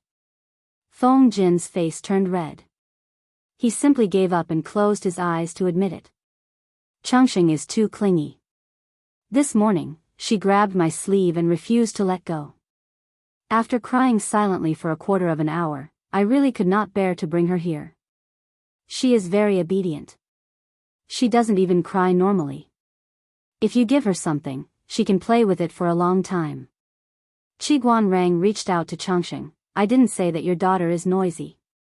Come, eldest niece, let Uncle Qiguan hug you." Qiguan Rang was actually very fond of children. His first wife had passed away due to illness and did not leave behind any children. Later on, he married Master Wei Yuan's eldest concubine's daughter. The two of them were very loving after their marriage and only gave birth to a daughter 2 years later. However, he felt that it was chaotic outside and did not bring the mother and daughter with him when he left Chongzhou. Changxing was friendly and bold. She climbed up Qiguan Rang's clothes. Her movements were swift. Her hands and feet are really strong. Sister-in-law is really good at raising children. Qiguan Rang's posture of carrying the child was very standard. Changxing was not afraid of him. She reached out and wanted to touch his hair crown. Feng Jin secretly turned his face away. This daughter of his was too bold and aggressive. She did not have the slightest hint of gentleness that a woman of the Feng family should have. Changxing was very generous and gave Qiguan Rang a wet, saliva-dripping kiss on his face. "Pop," after the Grand Prince, she smiled and opened her mouth, revealing a small row of teeth that had just emerged. "Your daughter is more likable than you." Qiguan Rang made a brief comment. "Unlikable Feng Jin, let her play by herself. Don't disturb you." Although Feng Jin had brought Changxing over, he did not want to delay his colleague's work because of this. "It's all right. The child is still too young. If I don't keep an eye on her, she will easily get into trouble. Qi Guanrang's main job was to be responsible for registration and sorting out the household register. Fortunately, he still had 9 girls who were busy at his side. As his immediate superior, it was fine for him to be a little lazy. You, on the other hand, haven't finished sorting out the case files. I'm afraid you'll be busy for a while. Feng Jin was speechless. He watched helplessly as Qi Guanrang carried his daughter to the side and played with her. In just a short while, his daughter was already glued to Qi Guanrang. No. Whose daughter was this? Changsheng giggled. Her big eyes were about to turn into slits. She climbed up and down Qi Guanrang's body intimately. Not long after, Su Ku also arrived.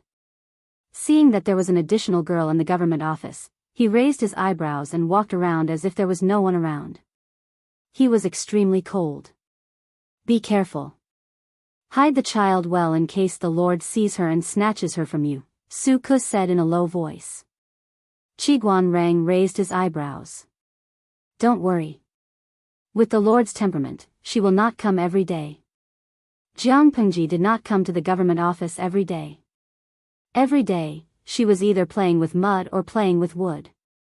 During this period of time, she was almost always in the carpentry workshop, working on some siege weapon model. Meng Han and Luoyue seemed to be absent-minded. They ran behind her all day, specifically, they ran behind those models. On the other hand, Lian recorded the cultivated fields and divided them carefully. He was prepared to rent them out to each household during spring plowing. Issues such as farming tools and cattle were also put on the agenda. Lian still had to follow orders to Qingda County to purchase grain seeds. He was so busy that his feet barely touched the ground. The construction of the district town had already reached the 3rd stage. The main roads in the city were basically completed. The roads were paved with bluestone bricks. Even when it rained, the roads were still clean. In Xiangyang district, there was a place that the people called the Noble District. There were rows upon rows of newly built houses. It was extremely beautiful. Speaking of the Noble District, one had to mention the 20 girls that Jiang Pengji had previously taken in. Most of them came from wealthy families or country gentlemen's families. Jiang Pengji returned their family property to them after settling the accounts. They expressed that they were willing to pay for a new house. After all, their old houses had been destroyed. Some of the land had been reclaimed by the district headquarters. They had nowhere to go. Seeing the new house that was being built uniformly, everyone was tempted. You are now considered a part of the district headquarters. You have helped the district headquarters greatly. Indeed, you should be rewarded according to your contributions. Let's do it this way. The 5th batch of 2-level houses will be built for 4,000 strings of coins each. If you can't afford it, you can pay a deposit first and the rest will be paid in installments.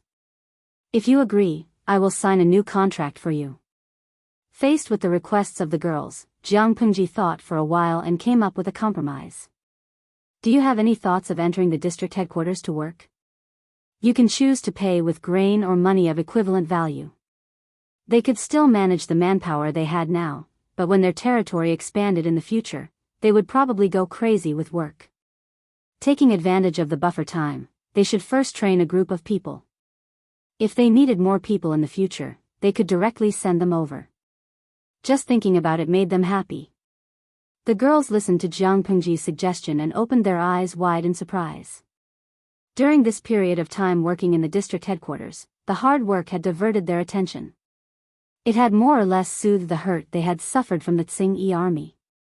Although it was very tiring, the girls quite liked the feeling of working on their own. It was much more fulfilling than staying in the backyard. Hearing that they could receive a monthly salary, they were even more tempted. Some of them agreed on the spot. Others also agreed after some hesitation. Without Jiang Pengji, they would have long been tortured to death by the Tsing army. Even if they did not die, their family property would have fallen into the hands of other clansmen. Lonely women who had lost their chastity could hardly survive in today's world. The young district magistrate in front of them gave them a chance. Only fools would not seize it. If they had a position in the district magistrate, the shameless elders in the clan would not be able to force them to do anything. Without much effort, Jiang Pengji recruited another 23 literate and good employees. They were deeply grateful to her. They would not complain no matter how late they worked. They rushed to do any paperwork.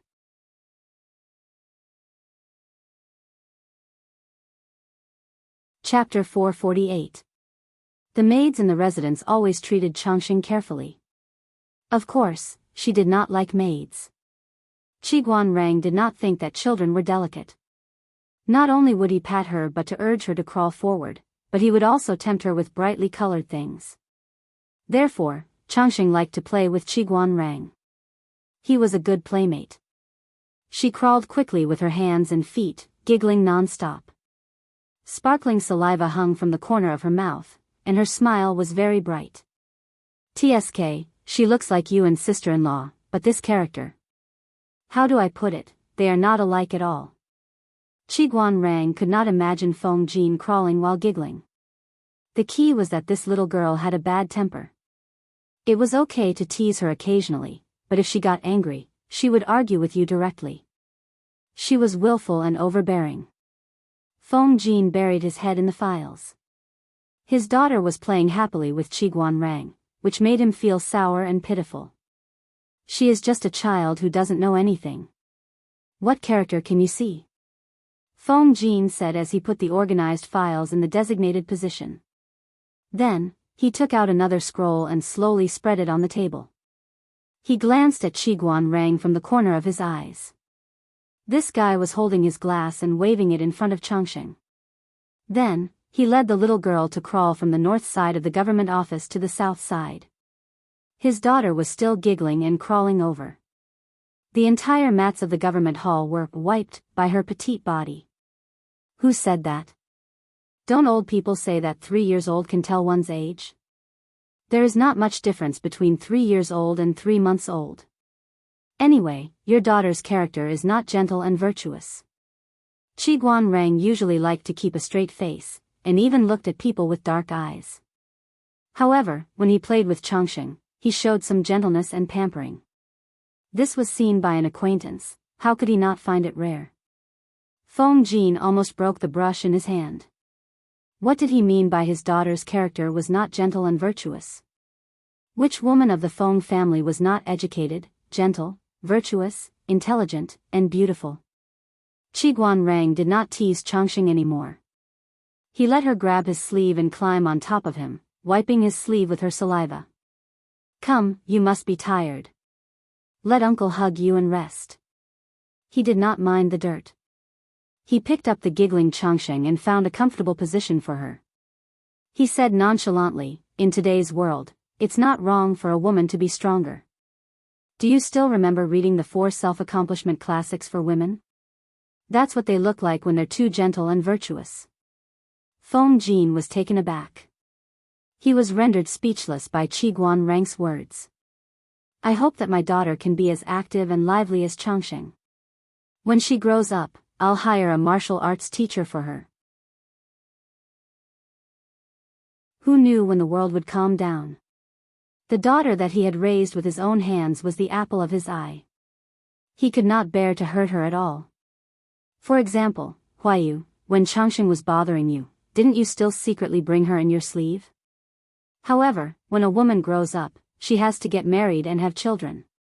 This is the way of reproduction, as well as the natural order of things. As a father, how many years could he accompany her? Children should walk their own paths in the future. If they were stronger and braver, they would get hurt less in the future. Don't you agree, little Changxing? Changxing did not understand these words, but she knew that Qiguanrang was talking to her, so she giggled. Feng Jin was silent for a long time. After a while, he said, Isn't it still early? 16 years at most. Qiguanrang's face was sullen. He pursed his lips. How old was sister-in-law when you married her? Feng Jin was suddenly speechless. He was in a terrible mood. He did not know if it was because he felt that his daughter was too short by his side, or because of Qi Guanrang's words. "Hey, Xiaoyu, why aren't you saying anything today?" Qi Guanrang sat on the ground and teased Changsheng. Su Ke happened to walk past him. Su Ke sneered. "I don't have a daughter." Asking a man who did not even have a daughter to participate in such a sad topic, was he trying to stab his heart? Qi Guanrang secretly pursed his lips. Changsheng, who was in his arms, giggled and wanted to stand up. Then, she pulled his hair crown. "Which family's child is this?" Jiang Pengji was dressed in a short brown shirt and had a windproof cloak draped over her shoulders.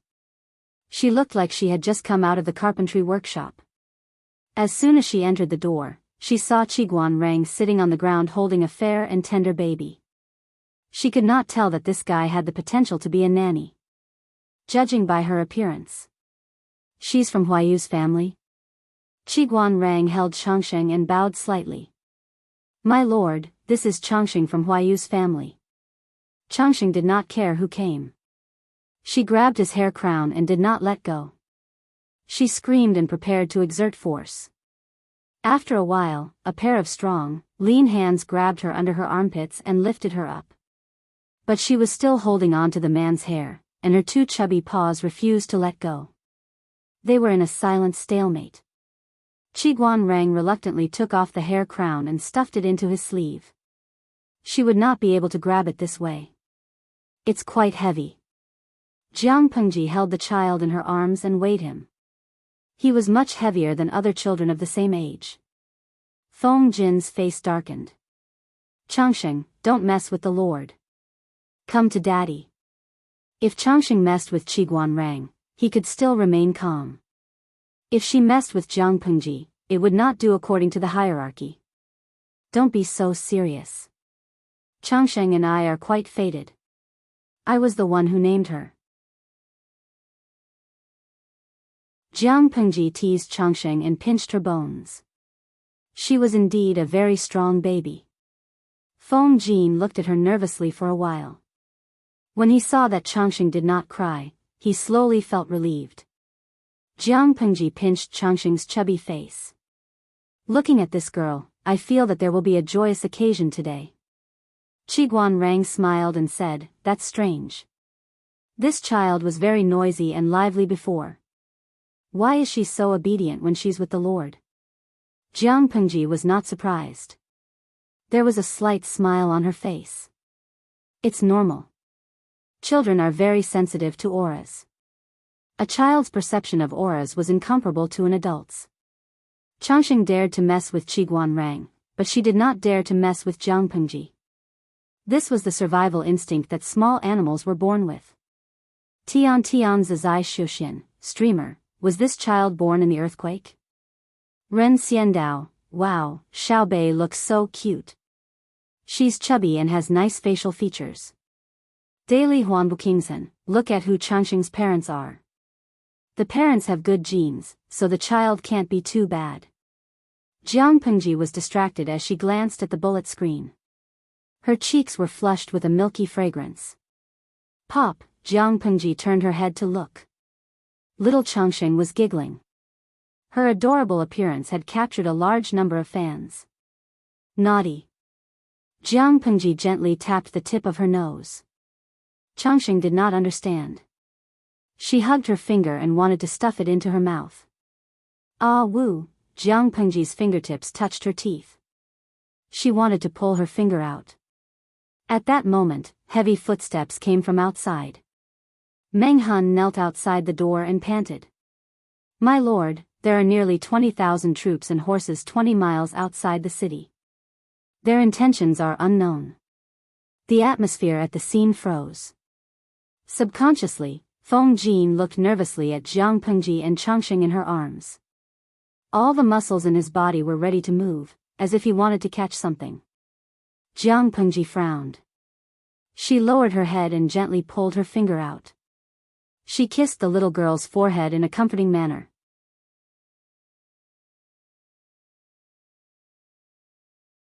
Chapter 449. A child's perception of the surrounding aura was the most acute. Changsheng's watery eyes were wide open, not understanding what was happening. Jiang Pengji stroked Changsheng's fluffy hair and said softly, "Huayu, don't be so nervous. Don't scare Changsheng." Feng Jin secretly heaved a sigh of relief, but he didn't know whether to laugh or cry. How could he not be worried?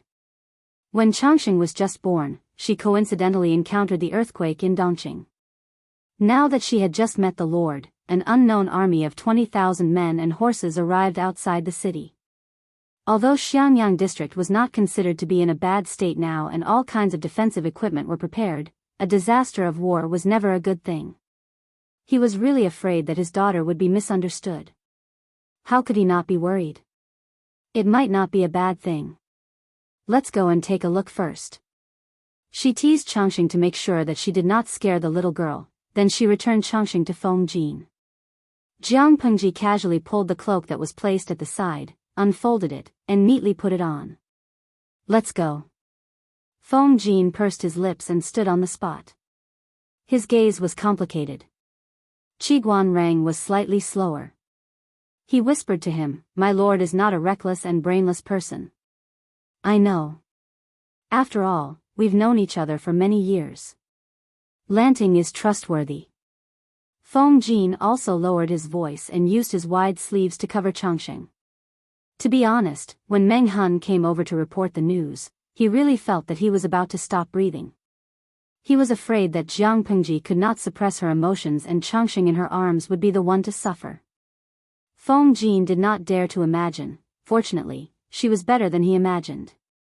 She was more restrained, more courageous, and more broad-minded.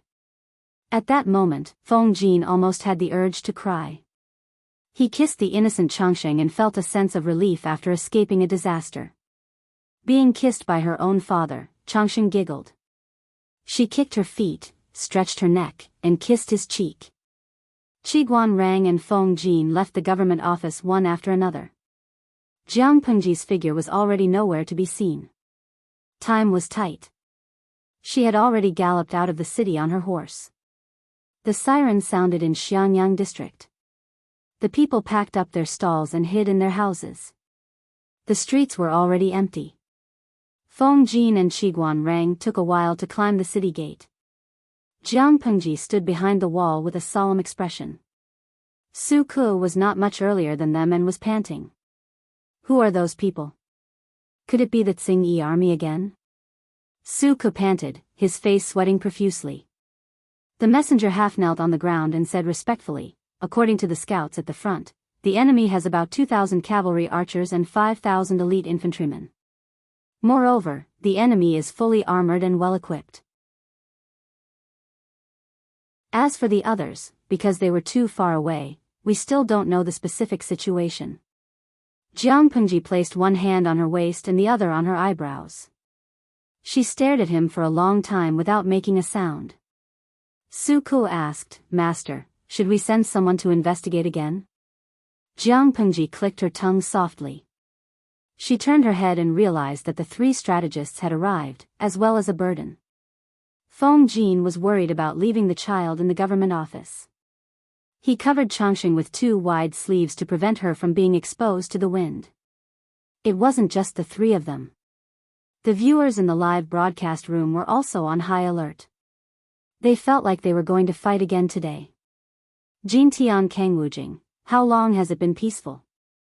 Those bastards from the Tsing-Yi army are looking for trouble again? I must wipe out the debt. Oh my God, I'm a little afraid of blood. People die in war. Should I quit the live broadcast room first? Xianggu Lei Meng, I had nightmares for a few days when I watched the streamer attack Xiangyang district and kill General Jiao of the Tsing-Yi army. Don't bully her, a war is about to break out. Children, retreat quickly. Jiang Pengji looked at them and raised her eyebrows. What were they talking about? Why are all of you here? And Huayu, the wind is strong on the city wall. Aren't you afraid that Changsheng will catch a cold? Her father was so broad-minded. It was definitely the credit of his virtuous wife, Jingxian, that Changsheng could be raised to be so fair and plump. Master, this, Feng Jin understood Jiang Pengji. Her expression didn't have the sternness before the war at all. Instead, she looked relaxed, which was strange. I don't know where the troops are from, but they shouldn't be coming for us. The alarm is temporarily cancelled. Jiang Pengji had fought in wars for many years in her previous life. Her battle experience was richer than the few beside her. Her mental brain domain had basically recovered. She was extremely sensitive to qi. Naturally, she could see that there was no murderous aura on the troops' horses. If they had come to attack Xianyang district, their murderous aura would have soared to the sky. You're still too young. She clicked her tongue. Send someone down to ask him why he's here. Lo Siji Lianmeng, as expected, I should have trusted the streamer. Her expression was normal, so she was definitely fine. Jin Tian Fanfa Phyla, I was scared to death. I felt like my heart was in my throat. Even though the host was in another dimension, they didn't like killing. It was best to avoid a confrontation. When two soldiers fight, they don't kill the envoys. Just ask them why they're here. They won't kill anyone. Jiang Pengji spoke calmly. Her expression was calm. Her dark eyes were filled with inspiring absolute confidence. Although, I think this is nonsense. War is war. Death is death. What's the use of so many superficial etiquettes? Jiang Pengji clicked her tongue. She despised the so-called rules of the battlefield. In her world, if one was in a bad mood, they would start a war. Who would inform the enemy before a sneak attack? The three of them didn't know whether to laugh or cry. At that moment, Changsheng, who had been quiet all along, giggled. Feng Jin's face darkened. The wind on the city wall was too strong. It blew up Feng Jin's sleeves and tickled her. Jiang Pengji simply took off her cloak and folded it to cover Feng Jin's shoulders. It covered Changsheng, who was in his arms. Thank you, my lord. Jiang Pengji glanced at him. You talk too much nonsense. The wait was long. After a long time, the person she sent out returned. At the same time, he brought along a man who was about 40 years old. His sideburns were a little gray. He looked clean and upright. His facial features were more defined than the men from the Central Plains. His eyes were not pure black. Instead, they were a light brown. The man stopped 10 steps away. He looked Jiang Pengji up and down. Tears were brewing in his eyes. As if he had confirmed something, the man folded his sleeves and bowed. Your servant, Gu Xian, pays his respects to the young master. At that moment, not only were Feng Jin and the others dumbfounded, but the audience in the streaming room was speechless. Even Jiang Pengji was stunned. What was going on? Jiang Pengji said, Old sir, let's talk things out. What are you doing? Although she said that, she had some guesses in her heart. The man called himself Gu Xian and called her young master. Could he be the old man who used to serve her mother? When she thought of the large army of nearly 20,000 people outside the city, her heart skipped a beat. Intense joy surged in her heart.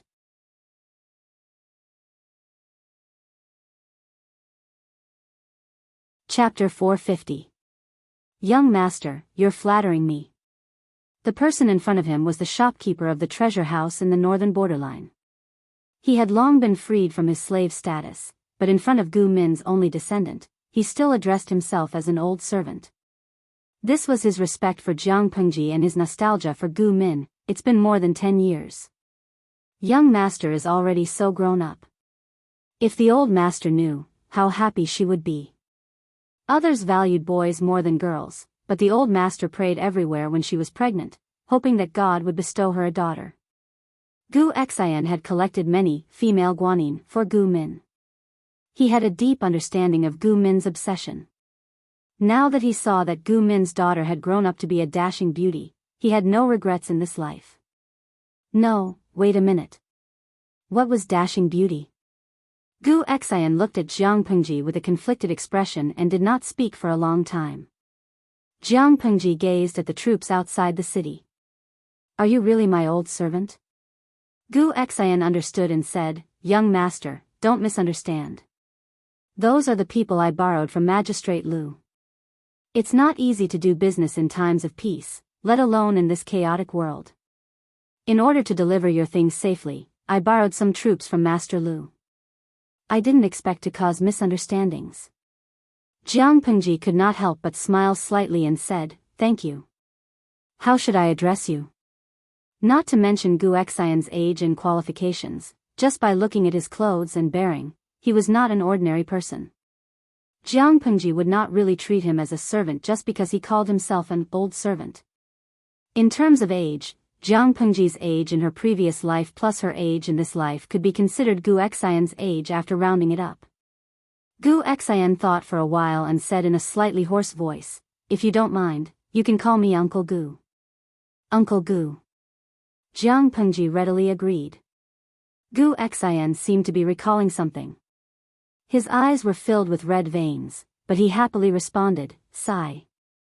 The three of them and the audience in the streaming room were still in a state of confusion. They did not understand how the situation suddenly took such a big turn. It was not until the two finished talking that they understood one by one and felt relieved. It would be best if there was no need to fight.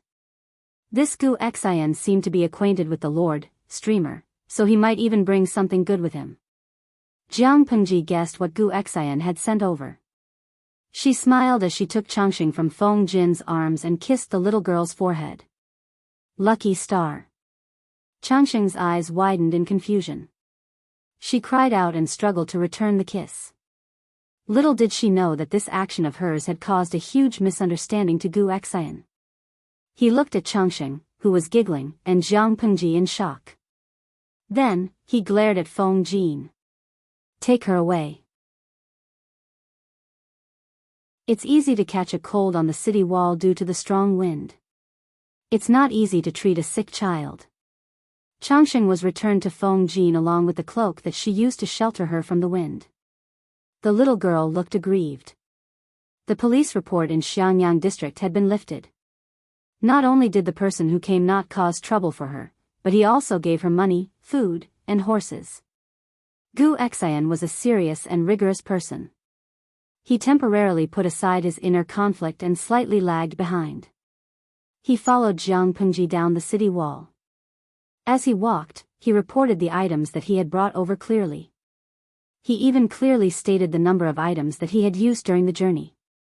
He even made a list. He did things openly, allowing others to see his sincerity at a glance. Hearing the arrangements for the sheepskin and horses, Feng Jin and the rest looked at him with admiration. They were not lacking in food now. The items that Gu Xian had sent had really solved their urgent need. Due to the people who had migrated from Shangjing and Fengyi, plus the thousands of members of the Tsingyi army who had been captured, the people in Xiangyang district had more people than before the earthquake. Winter in the north of Dongqing had always been very cold. There was not enough clothing in the city to keep out the cold. Su Ke was still worried about how to get through the winter. He did not expect Gu Xian to send sheepskin over. He had sent over 10,000 sheepskin that had already been tanned. If these sheepskins were to be purchased in Dongqing, the price would not be cheap. It was estimated that they would not be able to purchase so many sheepskins. Not only that, the wool of the sheep reared in Dongqing was short and sparse. The wool that Gu Xian had sent was long and dense. A sheepskin was very heavy to hold in one's hand. However, how could such sheepskin be made into clothing to keep out the cold? Jiang Pengji frowned as she thought of a solution. The audience in the streaming room was also racking their brains. Ha ha ha, why don't we just cut the wool to a suitable length? Gaofi finally arrives. It's not a problem to cut it, but look at how thick the wool is. It feels like the owner of the sheepskin has never had his wool trimmed since he was born until he was slaughtered.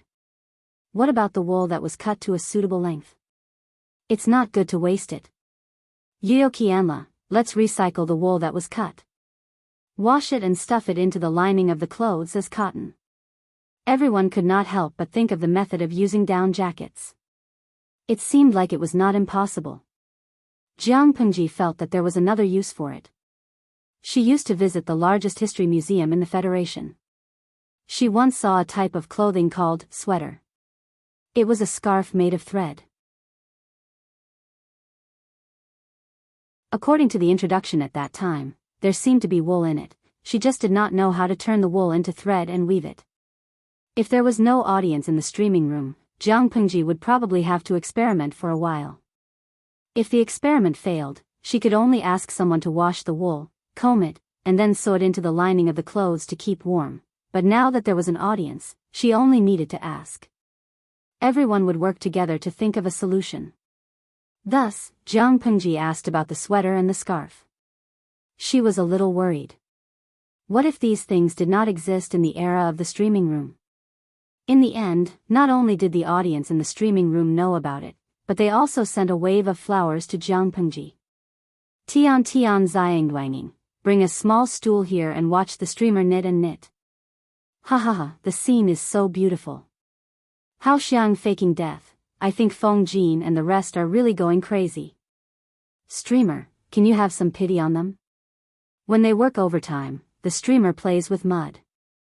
When they continue to work overtime, the streamer plays with wood. When they work overtime and are about to collapse, the streamer goes to knit and knit. I feel that if there were forums in this era, they might secretly post a thread to complain about the streamer.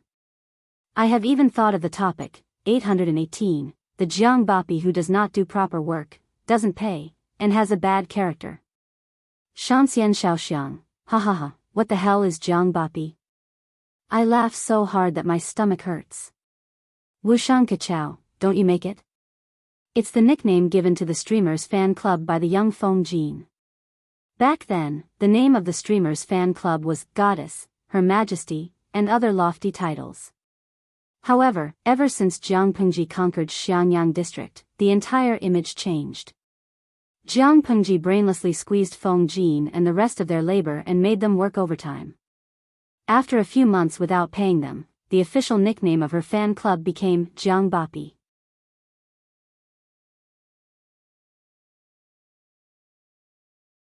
Chapter 451. She seriously asked the audience in the streaming room for advice.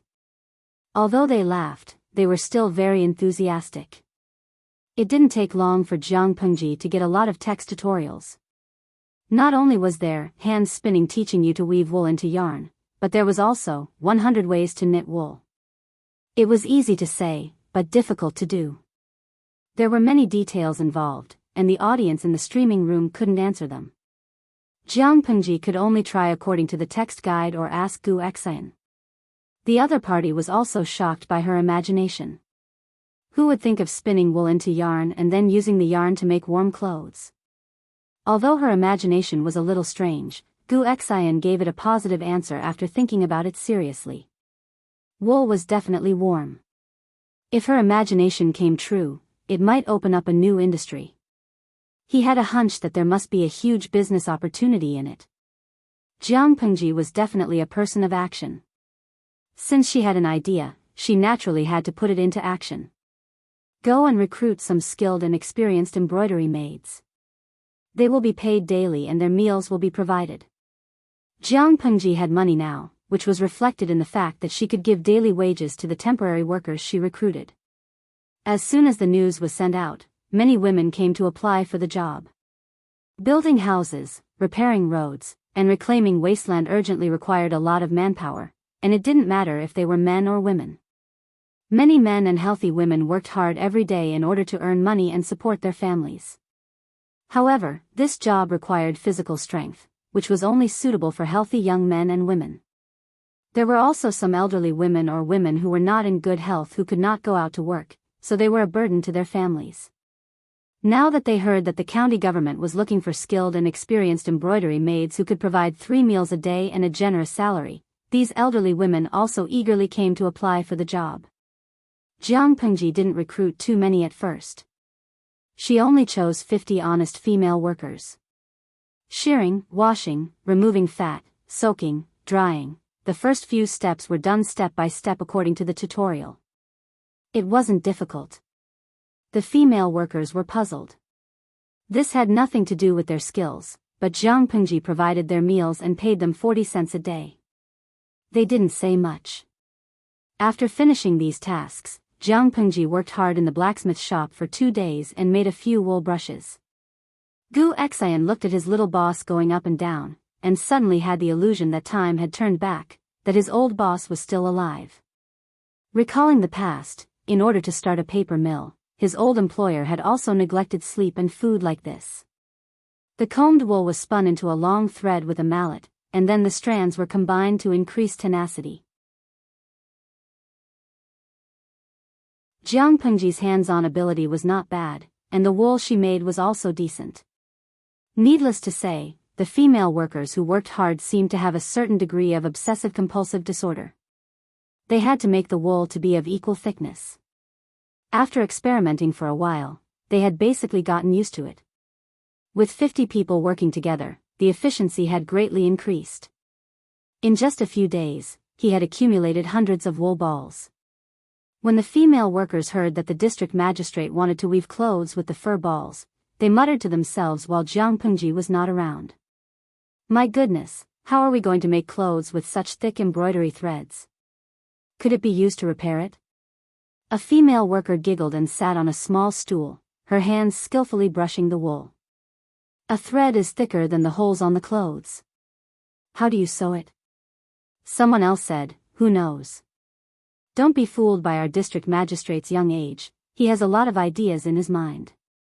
Since he paid for people to work for him, he must have his reasons. If you are so curious, go ask the district magistrate yourself. Why are you staying here and talking so much? Which noble likes a talkative servant? If you don't want to do this job, there are plenty of people who want to do it.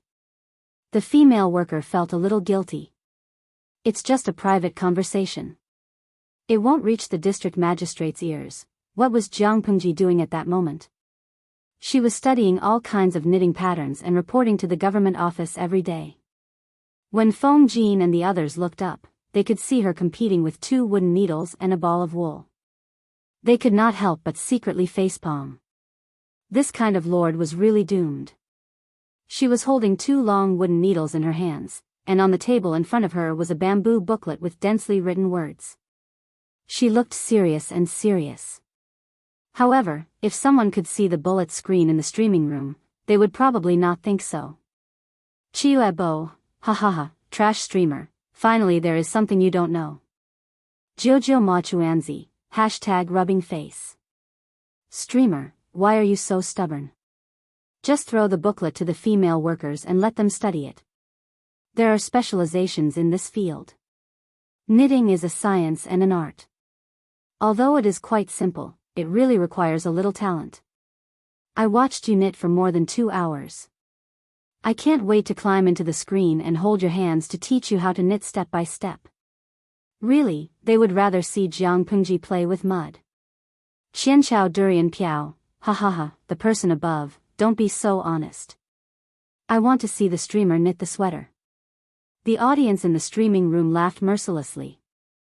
Jiang Pengji frowned and threw the wooden needles on the table with 2 clangs.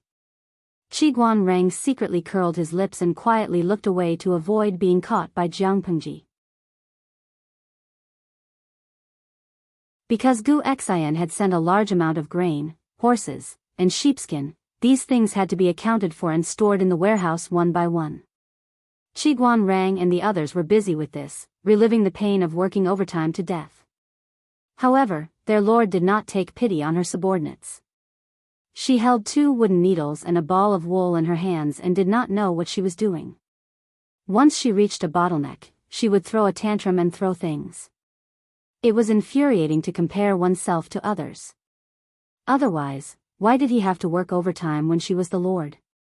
At that moment, Li Yun, who had gone to the neighboring Qingda County to purchase fine breeds, returned. He was still wearing a slightly worn-out brown short shirt, revealing his muscular arms. Both of his feet were washed clean. His trousers were pulled up to his knees, revealing his strong and explosive calves. Li Yun's appearance diverted the attention of a portion of the fans. Jiang Pengji glanced at Li Yun, then looked at the wooden needles and wool on the table. Without waiting for Li Yun to bow, she waved at him. Han Mei, come here. I have an important task for you. Can you complete it successfully? Suddenly, the three of them and the audience in the streaming room had an ominous premonition. Wait a minute, Qiguan Rang widened his eyes in astonishment. He watched helplessly as Lian revealed a naive and passionate smile. I will do my best to complete the task entrusted to me by my lord. Jiang Pengji nodded her head, her expression solemn, as if what she had to say was very important. It will be the autumn harvest in a month's time. The weather is getting colder by the day. What's worrying is that the people in the district have yet to prepare their winter clothing. In order for the people to wear warm clothing, I happen to find a knitting technique. However, my hands are not nimble and I have yet to study it thoroughly. In addition, there are other things that I have to attend to, so I am unable to attend to them. Take a good look at it and study it. If this technique can be reproduced, I don't know how many people will benefit from it. You must treat it seriously so that you do not disappoint the people's high hopes. The three of them were speechless.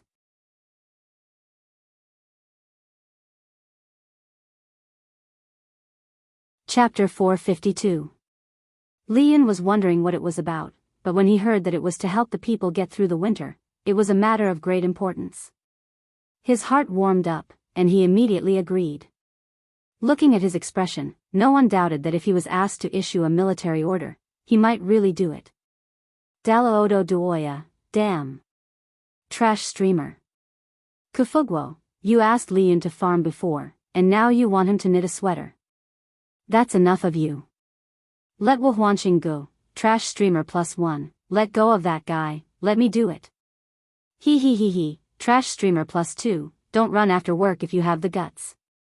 Let's go to the rooftop and learn from each other. Doesn't the streamer's conscience hurt to bully the innocent Lian? How did you come up with the idea of asking Lian to knit a sweater while holding a gun with both hands? Jiang Pengji was indifferent to the attacks, and she even shamelessly posted a bullet screen.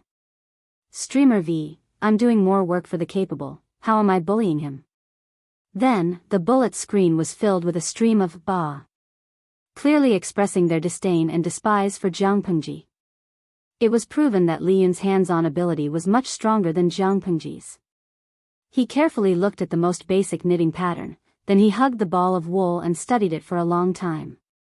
At first, he was stuttering, but after he became familiar with it, he knitted it neatly. After a while, he knitted a small section, which was about the length of a pinky finger. This is amazing, so it can be done this way. Lian looked at the crisscrossed wool thread in surprise. His interest was piqued, and he hurriedly studied other slightly more complicated patterns. If I knit them together, it will be soft and thick, and it will feel warmer than 10 layers of linen. This time, it was Jiang Pengji's turn to be speechless. Feng Jin and the others curiously went forward and pinched it with their fingers. It was indeed very soft and thick, but they did not know how warm it was. But, based on this knitting speed, I don't know how long it will take to make a shirt. The efficiency was too slow. Feng Jin was a little annoyed. Jiang Pengji rolled her eyes and took out a simple drawing of a piece of bamboo paper. He spread it out in front of everyone and said in a deep voice, "Do you really think you're going to use wool to weave a set of clothes that you're wearing?" Not to mention anything else, just the 2 sleeves were extremely heavy. How was he supposed to wear them? I just knit a close-fitting piece of clothing, like this. She did not choose the modern sweater design given by the audience in the live broadcast room. Instead, she chose a design that was more acceptable to Feng Jin and the others. However, the wide sleeves became narrow sleeves, and the lapels were slightly modified. The trousers were more tan. On the whole, it didn't exceed the range of people's acceptance. It was just that the material was replaced with wool. My lord is truly deft and deft. Li Yun did not conceal his compliments. He thought that all lords should do nothing, be high and mighty all day long, and be above the common people. After getting to know Jiang Pengji, he felt that this kind of lord was not bad. She was amiable and approachable, worried about the people, and thought about them every day. This was probably the wise ruler that her master often talked about. Where else could he find such a good lord? I think so too. Do your best. Jiang Pengji patted Li Yun's shoulder, and he agreed heroically. In less than 2 days, Li Yun knitted a set of clothes for Feng Jin's Chongqing. Feng Jin was speechless. Li Yun's skill at knitting sweaters was similar to his skill at farming. He improved rapidly. In just a day or two, he had knitted a few simple patterns for Chongqing. The young lady was delighted after she wore it. She crawled all over the place happily. However, the clothes were too warm. She couldn't stand it and wanted to take them off. It's indeed very warm. Feng Jin felt the temperature inside the clothes. Quickly put some clothes on Chongqing. Don't let her catch a cold. Li Yun said with some disappointment, it's a pity that the speed of making clothes isn't fast. Feng Jin shook his head and denied it. You're wrong. This speed is already quite shocking. Hanmei, do you know how clothes are made? From the silk spun by silkworms to weave into cloth, and then the cloth into clothes, who knows how many processes and manpower are involved in the process. Even the sackcloth worn by the common people also costs a lot. This kind of woolen clothes can be said to be made very quickly. Li Yun understood what Feng Jin meant, and his face revealed a joyful expression. They could raise sheep that grew wool quickly. The sheared wool could be made into wool and then knitted into sweaters. The time taken was much shorter than cloth. Although this kind of thick clothes could only be worn during the cold season, weren't the people lacking clothes that could keep them warm? Ordinary sackcloth couldn't keep them warm. The weather in the north of Dongqing was extremely cold. How many people died from the cold? If this kind of woolen clothes could be popularized, how many people could be saved in one winter? The more he thought about it, the more excited Li Yun became. My lord is really a very kind person. He tried hard to suppress the excitement on his face and clenched his fists tightly. Feng Jin laughed in his heart. He didn't deny his lord's talent, but to say that she was a very kind person? He had reservations about this description. Li Yun in front of him was also an interesting person. His lord tricked him like this, but he could still find something to entertain himself. It was the standard case of being sold and still foolishly giving money to the seller. After Feng Jin's guidance, Li Yun was even more motivated. He almost spent the whole night researching. Every day, he mastered 1 or 2 patterns and taught them to the female workers. The female workers were also very good at learning. Another advantage of the sweater was that it could be knitted into several parts. As long as the number of stitches was controlled and the parts were knitted, they could be pieced together to form a complete sweater. Gu Xian stayed in Xiangyang district for half a month. There were 3 sets of ready-made clothes in front of him. Just touching them made him feel warm. If he were to dye the wool, he would be able to come up with more patterns. Gu Xian was a businessman. He quickly thought of the key point. However, this business couldn't be popularized outside of Xiangyang district. It couldn't be brought to the northern borderline. Don't worry, young master. I will think of a way to buy more sheepskin and send someone to send it over. Herding was prevalent in the northern borderline. Every household had a mountain of wool. They didn't know how to deal with it. Some people even used the sheepskin as fuel. If they bought it in bulk, it wouldn't cost much. If it was left in the northern borderline, it was just waste. If it was transported to Xiangyang district, it could be processed into various kinds of wool products to keep warm in winter. Who knew how many people could be saved? When Gu Xian thought of this, his impression of Jiang Pengji rose by several levels. Then I'll have to trouble Uncle Gu. Jiang Pengji didn't stand on ceremony. After this winter, she planned to mobilize her troops to Fengyi County after the spring plowing. She had been unhappy with the Tsingyi army there for a long time. It was time to expand her territory. Oh yes, when Uncle Gu returns, can you do me a favor and pass something to my father? Jiang Pengji left the knitting work to Li Yun. She finished developing a portion of the siege weapons. She had nothing to do for the rest of the time. She might as well follow the wishes of the live streaming room's viewers and work on food for the winter.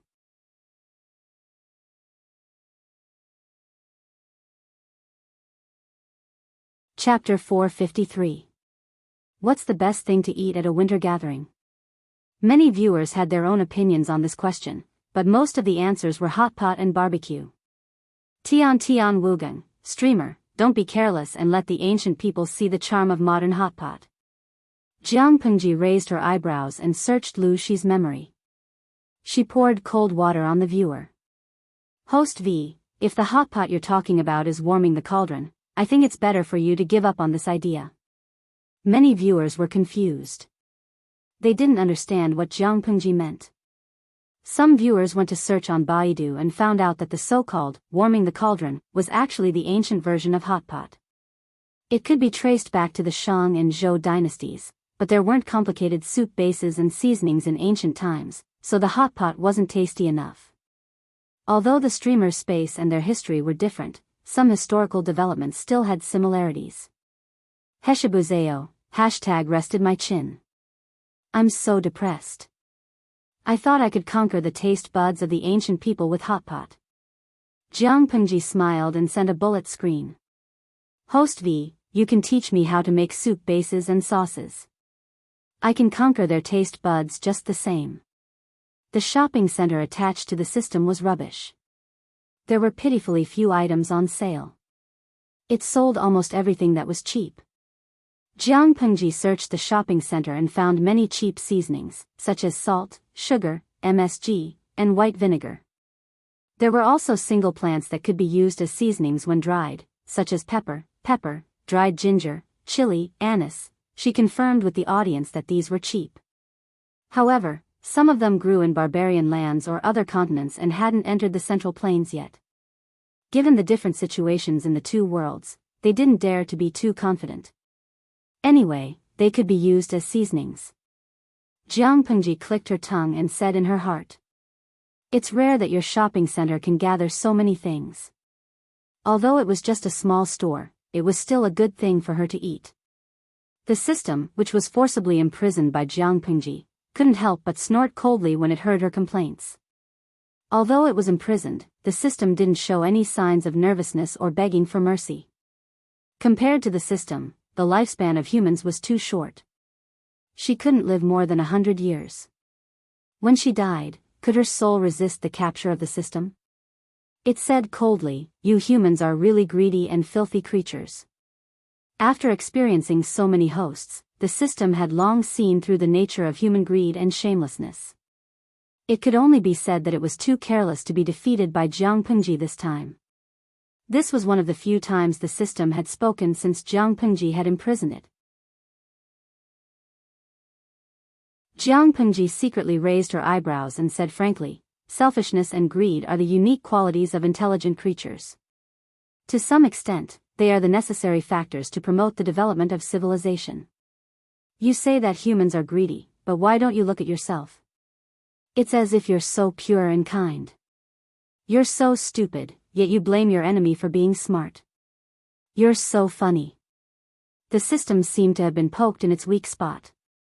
Its voice lost its usual calmness, and it said sarcastically, I gave the host a new life, and when she was alive, she could do whatever she wanted. So when she died, wouldn't the things she left behind be my reward?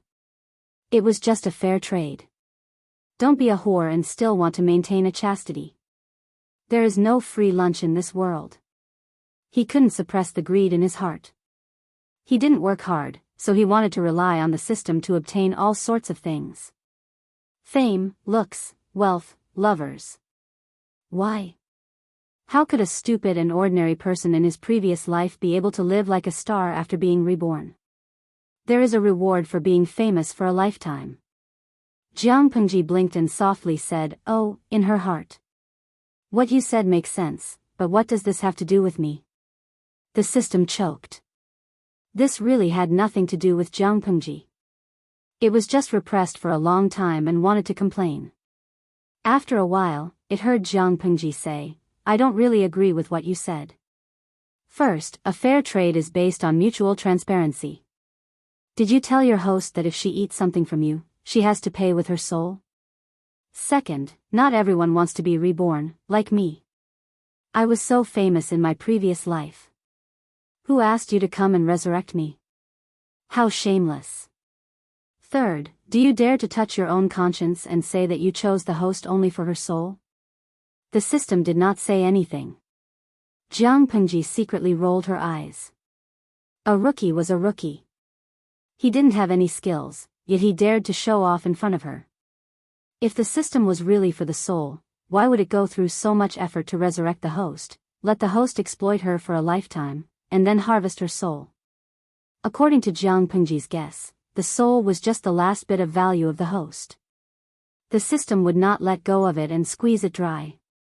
After all, no matter how small a mosquito was, it was still meat. As for the real benefit, it should be something else, such as popularity points, or something else. Jiang Pengji secretly thought in her heart. Unfortunately, she did not have enough clues. The system was playing dead again. TSK. Stupid data, Jiang Pengji muttered to herself.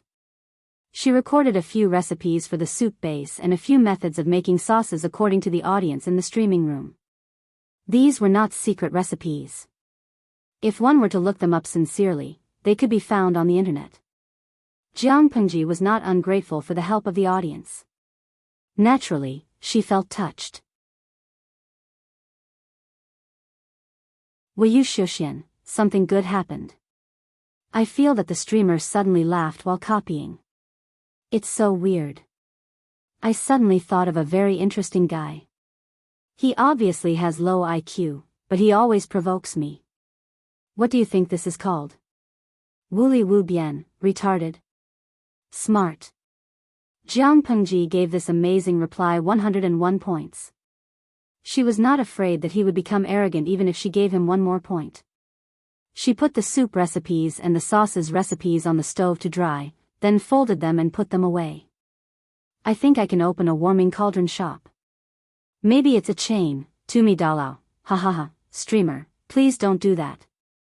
Otherwise, the strategists in your house will cry at Leifeng Tower. The Lord played with mud, wood, and knitting. She was already not engaged in proper work. If she opened a hot pot restaurant. TSK. Just thinking about that scene made the audience in the streaming room feel distressed. Why was it so difficult to meet a reliable lord in this day and age? With the soup and sauces recipes for the hot pot, she could also gather all the necessary ingredients. Now, she only lacked the equipment needed for the hot pot and barbecue. Jiang Pengji studied the current warming cauldrons, the yuanyang pots of the audience in the streaming room, and the antique literature that she knew. She made a design overnight and went to the brick kiln to talk to the craftsman for the whole day. Seeing that Jiang Pengji was not coming to the government office again, Feng Jin and the other two did not know whether they should feel lucky or have a headache. If the Lord stayed in the government office, it was most likely that she was not engaged in proper work. Just thinking about it gave them a headache. If the Lord did not stay in the government office, it was most likely that she was not engaged in proper work. Just thinking about it gave them a headache.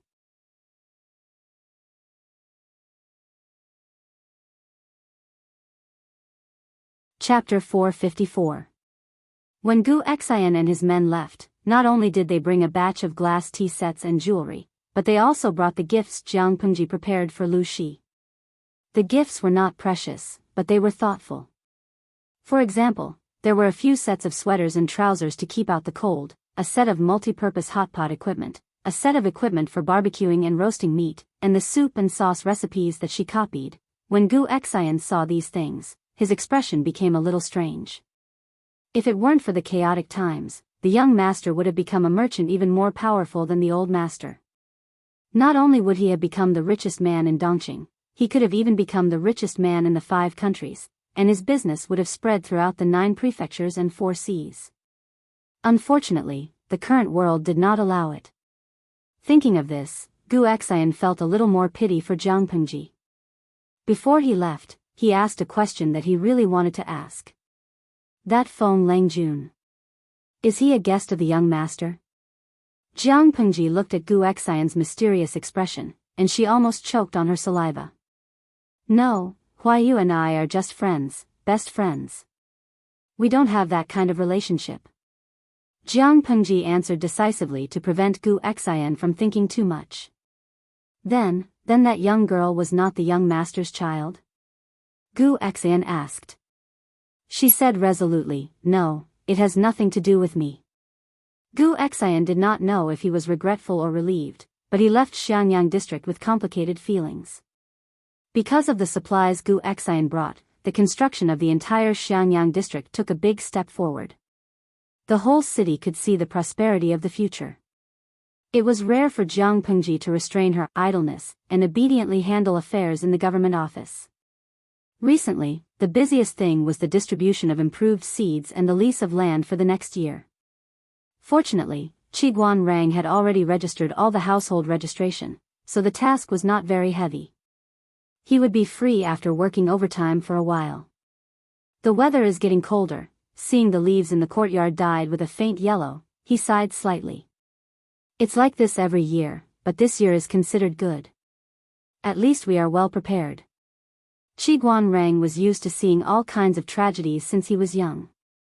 The current Xiangyang district was no different from heaven on earth to him.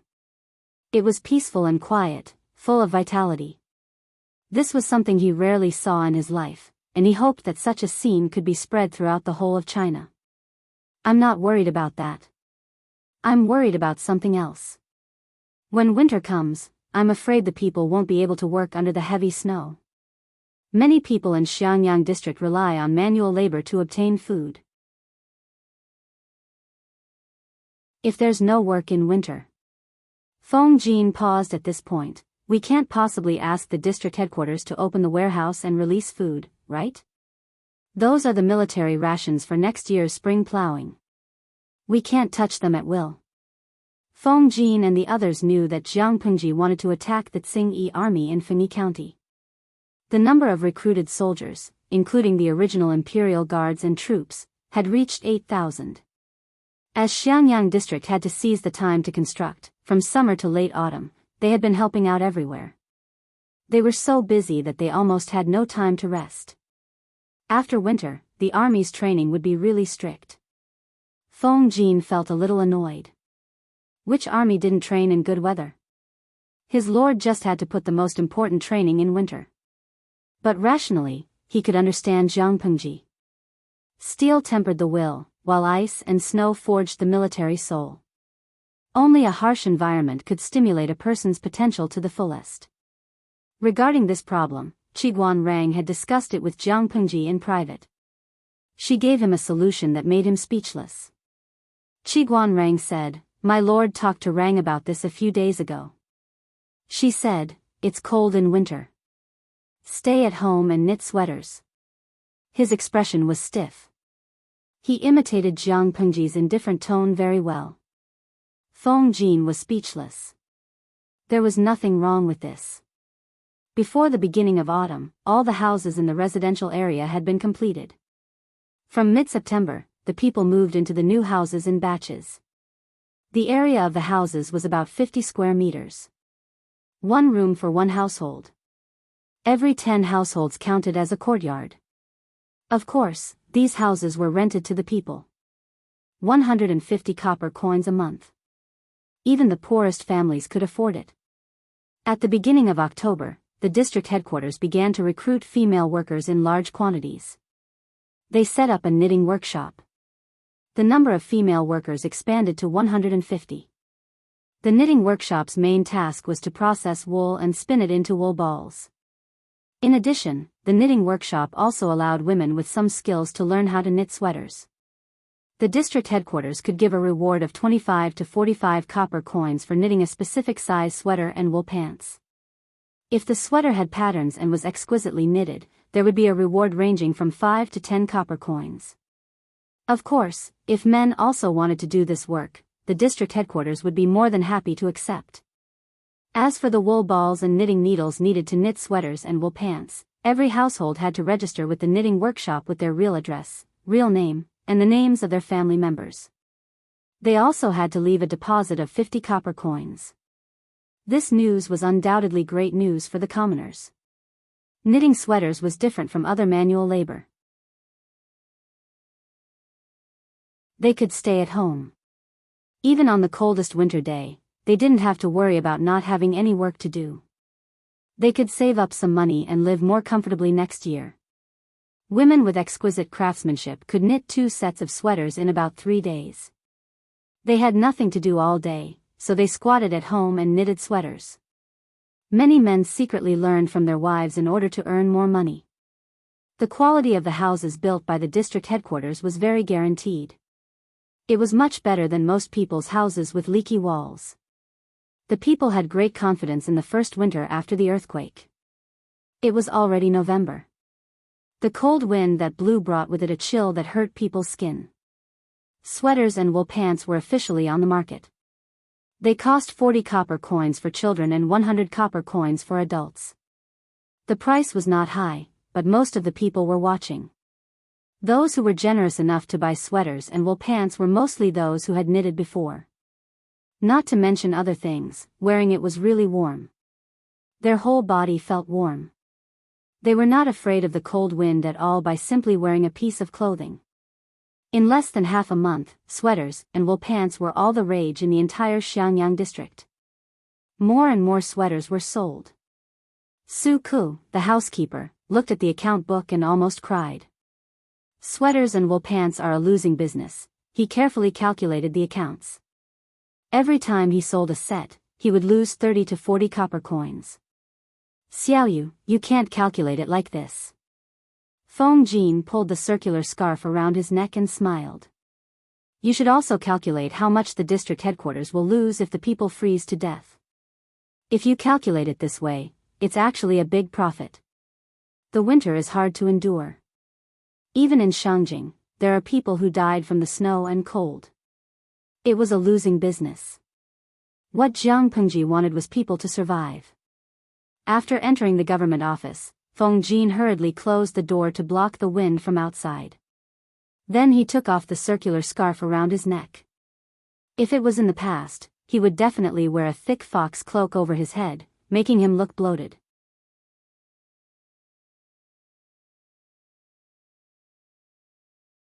Chapter 455. There were only 4 people in the government office: Feng Jin, Qiguan Rang, Su Ku, and Jiang Pengji, who had been slacking off. Other than Feng Jin's woolen goods, which were knitted by his wife, the others were begged. Yes, begged, but the target was a little strange.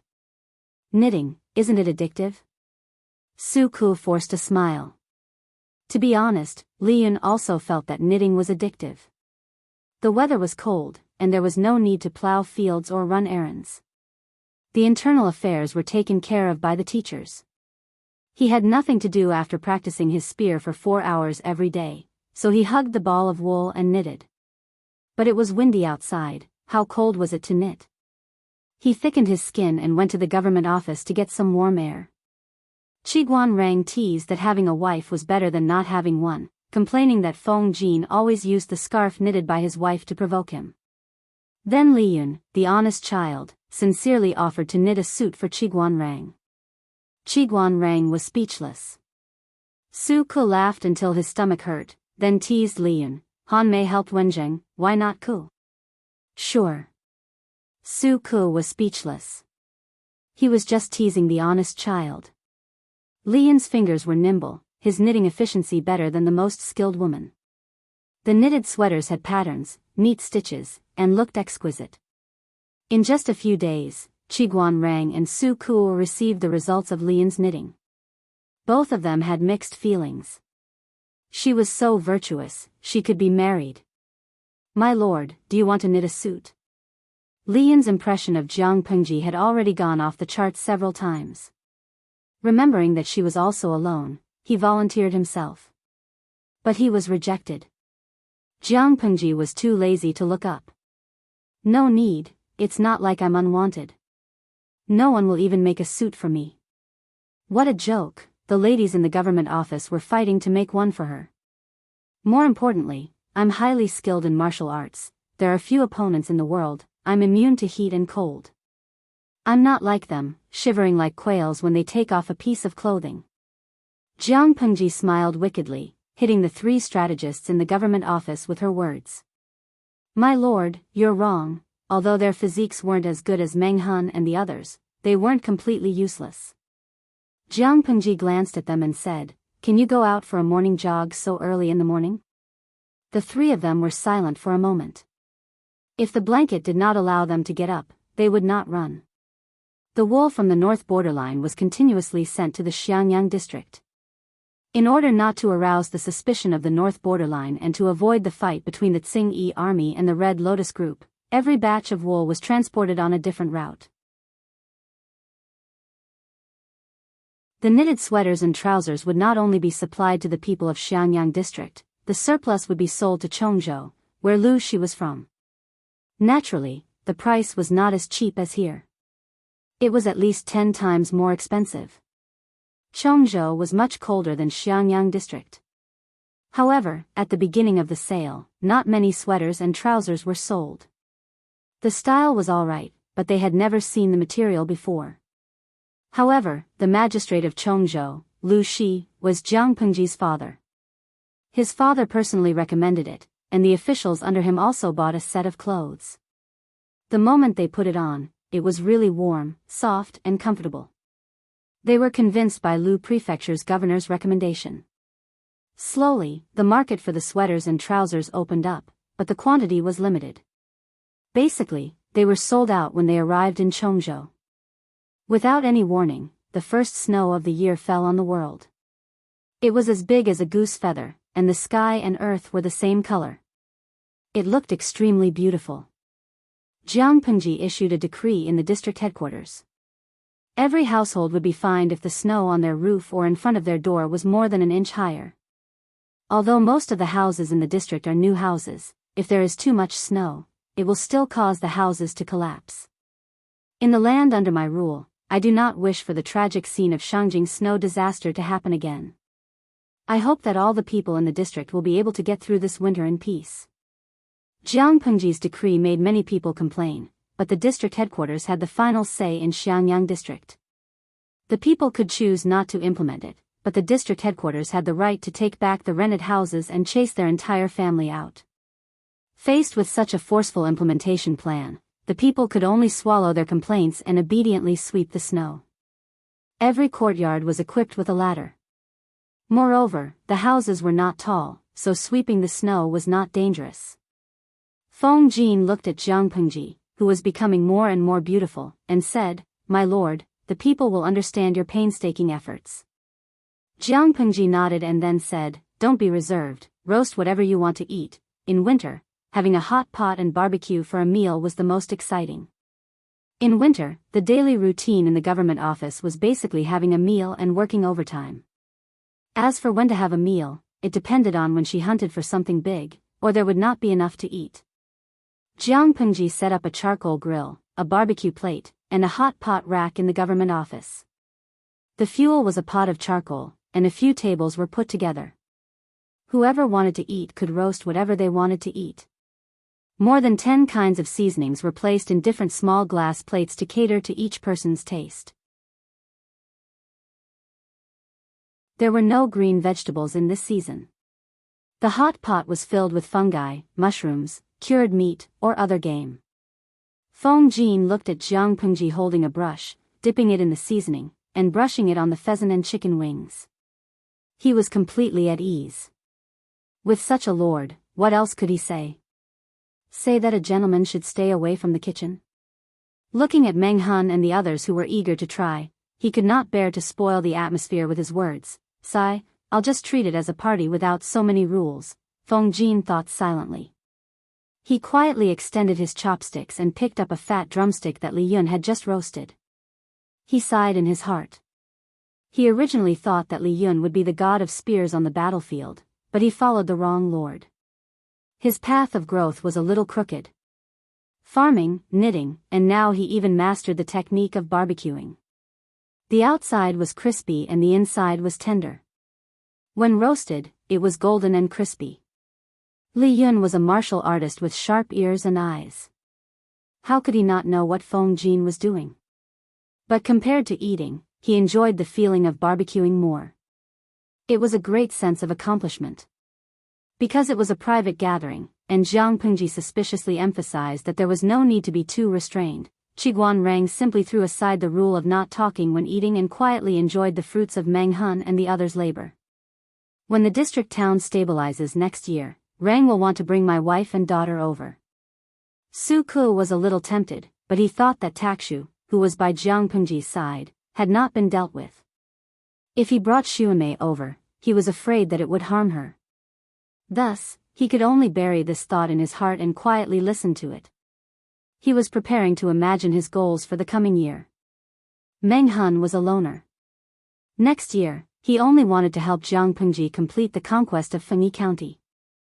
Luoyue wanted to go back, but now he was on the pirate ship and could not get off. He could only sigh and accept his fate. Brother Li Yun said, "I hope Master can come back next year and reunite with me. Then, I can find a good wife and strive to become a father before the end of the year." Ever since the first batch of glass was sold, Jiang Pengji had money. She was also generous to her subordinates. She gave them a few months' worth of overtime pay and bonuses. Brother Li Yun was now considered a person with a small fortune. He had a house, money, and a car, mount.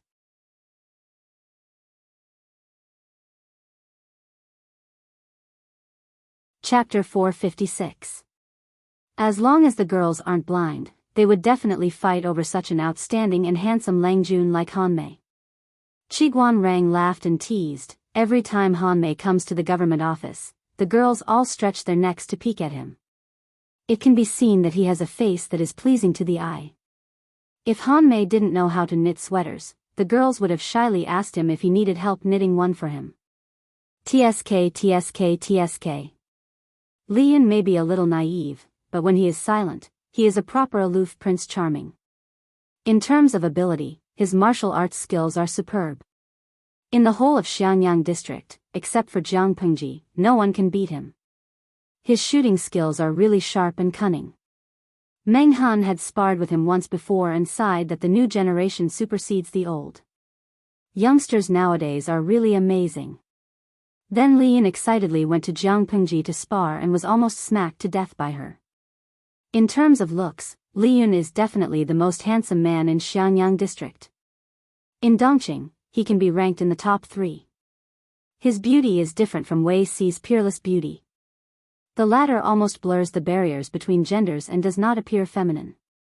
The former leans towards masculinity but does not appear tall and sturdy. His figure is tall, he looks thin when he is dressed, but he is muscular when he is undressed. His pair of eyes seems to be able to discharge electricity. When he silently and attentively stares at someone, almost no one can resist that silent charm. They feel the electric current passing through their body, their whole body is limp and soft. Of course, this is only suitable for deceiving those who do not know the truth. If one is familiar with Li Yun, they will probably feel disillusionment. What happened to the aloof Prince Charming? Who is this silly and sweet person in front of him? One must know that the girls in the government office originally had a crush on him, but now they only see him as a cute little brother. Li Yun was praised and blushed silently. Master Wenjing's words are too complimentary. Yun is not that good. Jiang Pengji held the roasted meat dipped in chili sauce in her mouth and sucked it. She ridiculed, Wenjing's words are not wrong. But if Hanmei really wants to get a wife next year and become a father by the end of the year, it is best to speak less.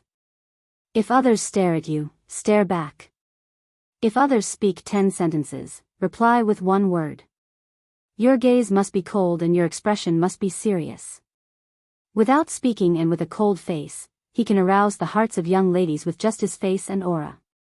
Once he speaks, his intelligence will be exposed. Li Yun was puzzled, isn't this very rude? Jiang Pengji snorted. If you didn't do that, you'd better stay obediently.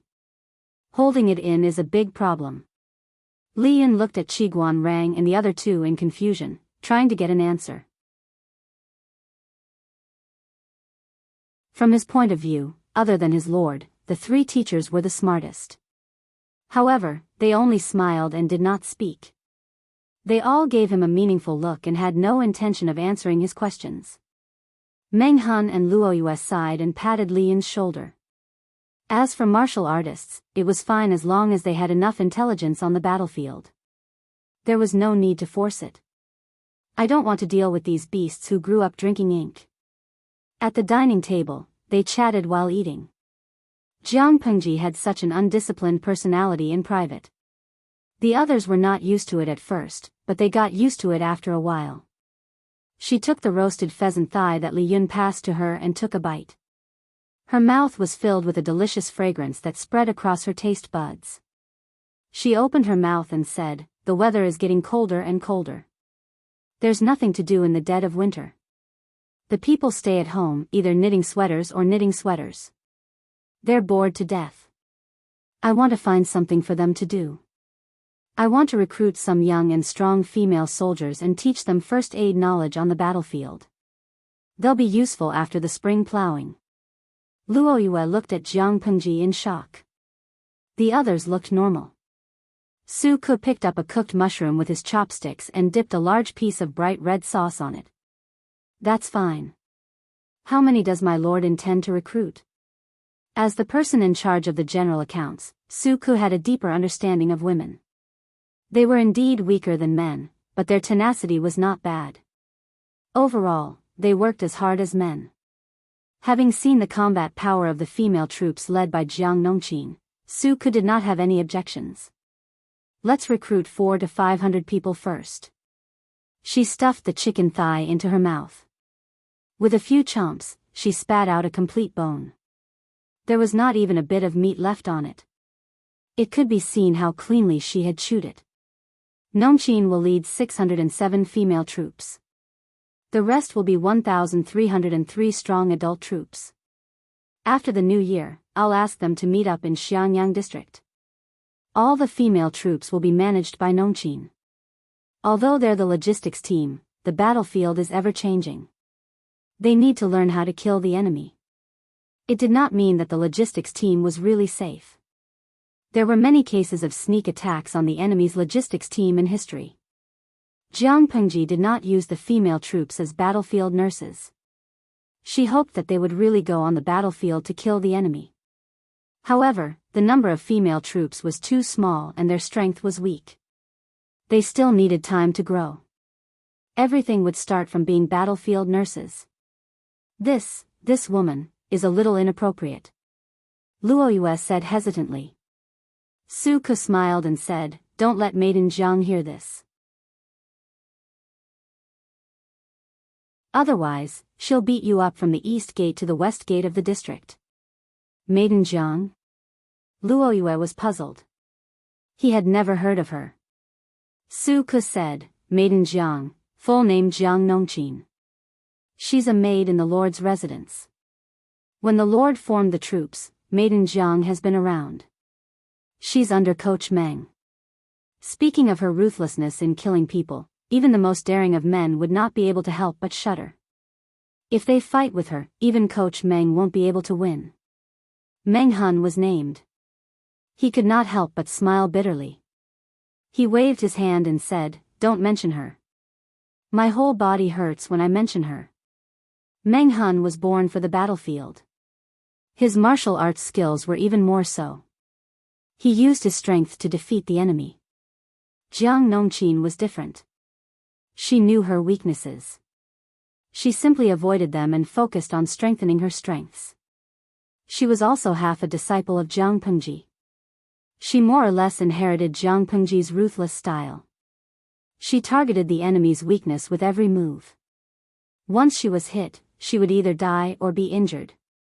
Meng Han once wanted to compete with Nongqin. The troops were all watching at the drill ground. He was flirted with before he could react. It was also that time that Nongqin completely established her prestige. She was really not to be trifled with. After Meng Han brought a portion of the troops to Chongzhou, the troops left in Hejian were all led by Nongqin. She even led the daily bandit extermination. She killed wherever she went. Very few people were left alive. Meng Han deeply suspected that the reason the number of troops could not increase was because of Nongqin. Luoyue was surprised. "Is she a tigress? Is she that scary?" Meng Han smiled and egged him on. "She's much scarier than that. When she comes, you can try her skills." Luo Yue usually competed with Meng Hun when he had nothing to do. He naturally knew Meng Hun's ability. Even Meng Hun acknowledged Maiden Jiang. It could be seen that she was not an ordinary woman.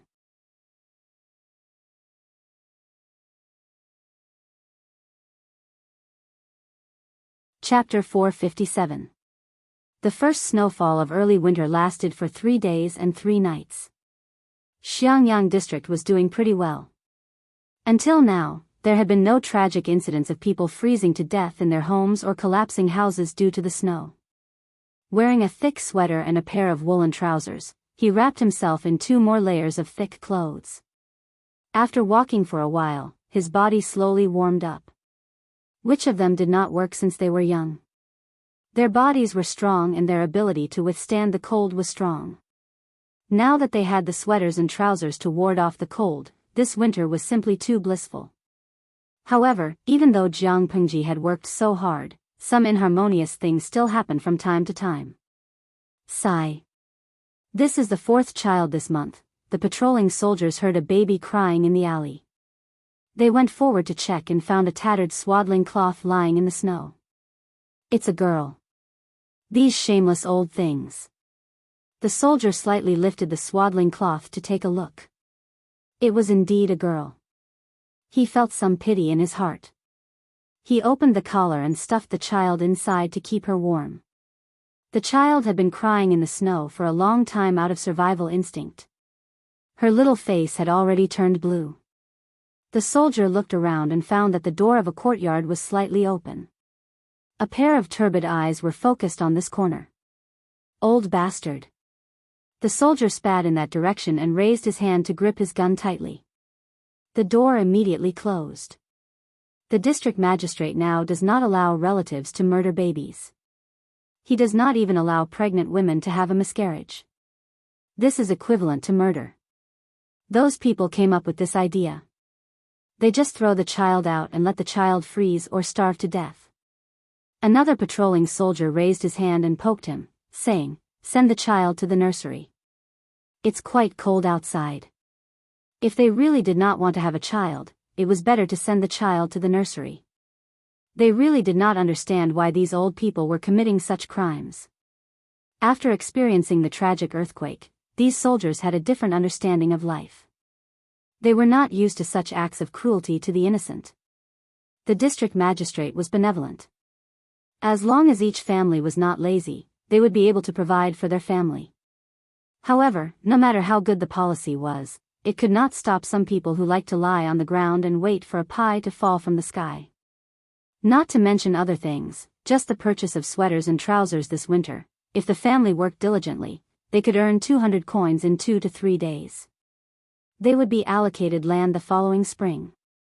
Their lives would only get better and better. How could they not be able to provide for a small baby? How much could such a small child eat? Some people didn't have a good life, but they didn't reflect on how lazy they were.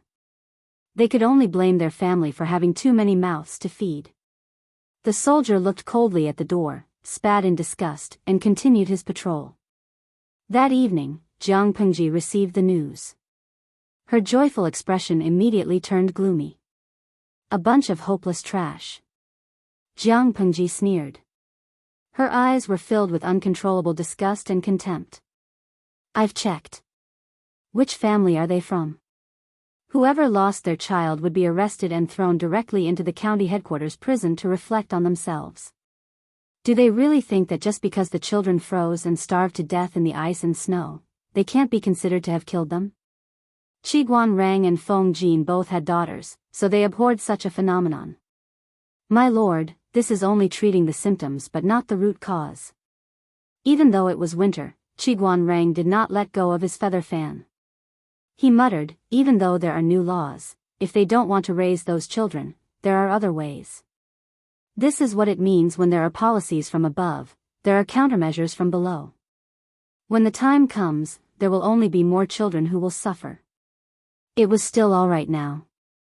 At least only a few children were lost. The scene that Qiguan Rang saw when he was young was considered tragic. Lian pinched his chin and suggested, Why don't we let the families send the children they can't afford to raise directly to the nursery? Meng Hun hurriedly objected. He shook his head and said, this method won't work. What if those who are gluttonous and lazy and don't care about raising children keep giving birth? Let my lord be the spendthrift. Will the district headquarters really raise them? There are many such ignorant people. 100 grains of rice feed 100 people. Some people are simple and kind, but some are sharp and vicious. Jiang Pengji sat on the seat of honor and said coldly, this method is fine. Li Yin's eyes brightened. His suggestion was accepted? Jiang Pengji added, but the parents of the children sent to the nursery must sign a contract to cut off their blood ties. From today onwards, the two of them will not be able to see each other. No matter what happens to them in the future, they are not allowed to interfere with each other. If they are caught meeting in private, they will be punished. When the children grow up, they can speak however they want. There's no need to talk about blood ties.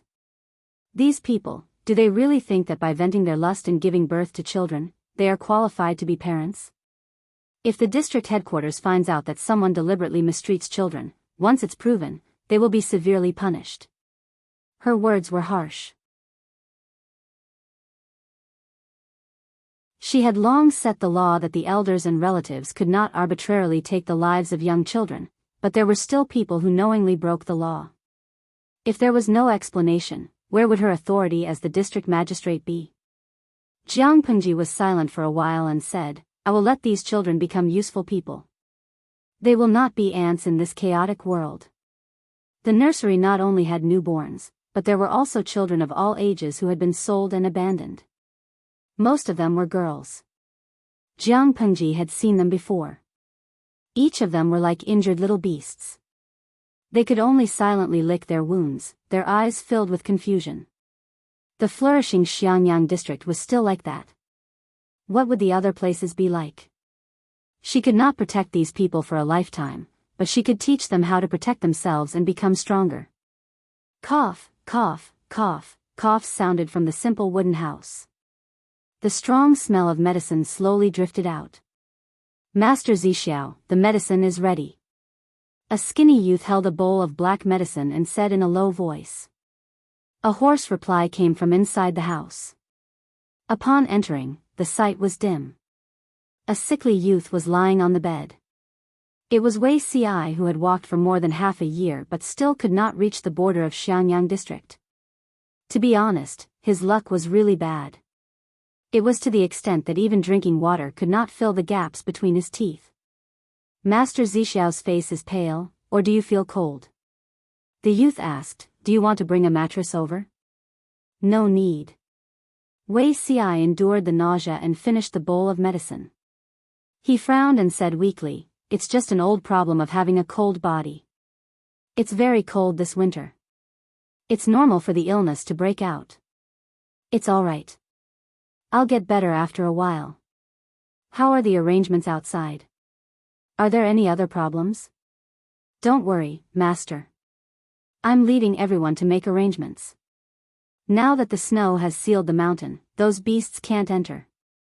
The youth saw the weariness between Wei Ci's brows and subconsciously lowered his voice. He quietly packed up the medicine bowl and left. He closed the door to prevent the cold wind from entering.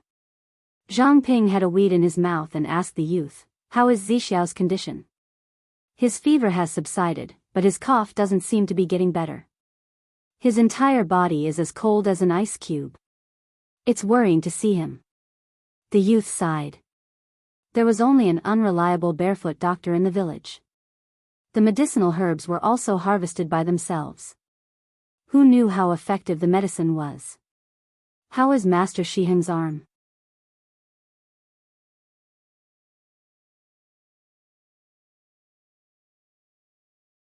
Chapter 458. It wasn't wrong to call Wei Ci a sickly beauty. You're asking for it, aren't you? Zhang Ping pushed open the door. The room was dark, and the air was filled with the pungent smell of medicine. There was a faint smell of decay.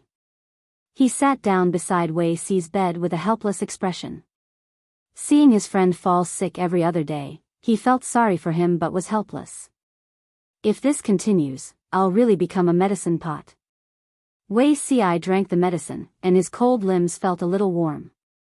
He said, "Don't worry, I won't die." When he said this, he still looked nonchalant, but there was a hint of melancholy between his brows. Zhang Ping and Wei Si had known each other for many years. Naturally, he knew the environment he grew up in. He wasn't born afraid of the cold, but it was something he had to endure. He had been regarded as a jinx by the Wei clan since he was young, and his life had been difficult.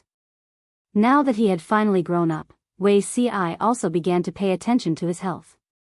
However, it wasn't something that could be done overnight. His complexion had improved a little, but he didn't cherish his body and insisted on going north. Zhang Ping didn't know what he was after. If he went north, then so be it. But this person's luck was so bad that even Zhang Ping started to doubt life. First, it was a serious illness.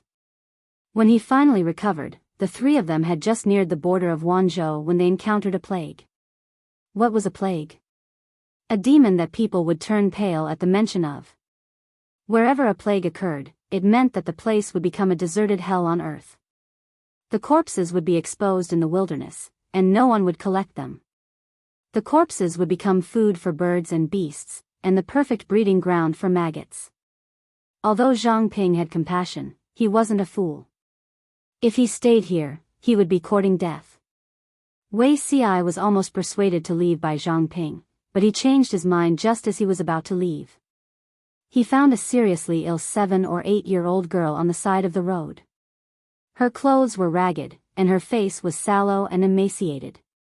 Her body was stained with unknown yellow pus, and she looked terrifying. When Wei Si saw her, her dark eyes were slightly open, and there was a desire to live in them. But in the end, she couldn't resist the disease. Her rapid breathing became weaker, and the light in her eyes gradually dimmed. A human life was fleeting before his eyes like a shooting star. This scene reminded him of a scene from many years ago. However, when he flipped through those memories, that heart-wrenching pain still lingered at the tip of his heart, causing him to feel a dull pain. This child has already stopped breathing, and his body still carries the smell of illness. It's better for a sickly person like you to stay away from him. Zhang Ping felt that he was becoming more and more like Wei Si's nanny. Every day, he had to put in so much effort to persuade him that his mouth was parched. Wei Si did not pay attention to Zhang Ping's words. A look of struggle and pain appeared on his face, but he finally calmed down. "I can cure this disease. Stay." Wei Si's words were shocking. Zhang Ping was astonished and almost lost his voice. "No, Wei Zixiao, with your little medical skills, you think you can cure the disease? Zixiao, this is an epidemic. It's not like other high heat and cold diseases. If you're not careful, you'll die. If you want to stay and save him, be careful that you don't get to save half his life. You might lose your life first. Si's life is tough. I won't die." Wei Si smiled and secretly suppressed the memories that surfaced in his mind. He tried his best to make his expression look more natural. "Shiheng, you should go on your way first. The plague is strong, I don't want you to be infected. We'll meet again in Xiangyang district." Zhang Ping spat on the inside. Even a sickly person dared to walk around the epidemic area.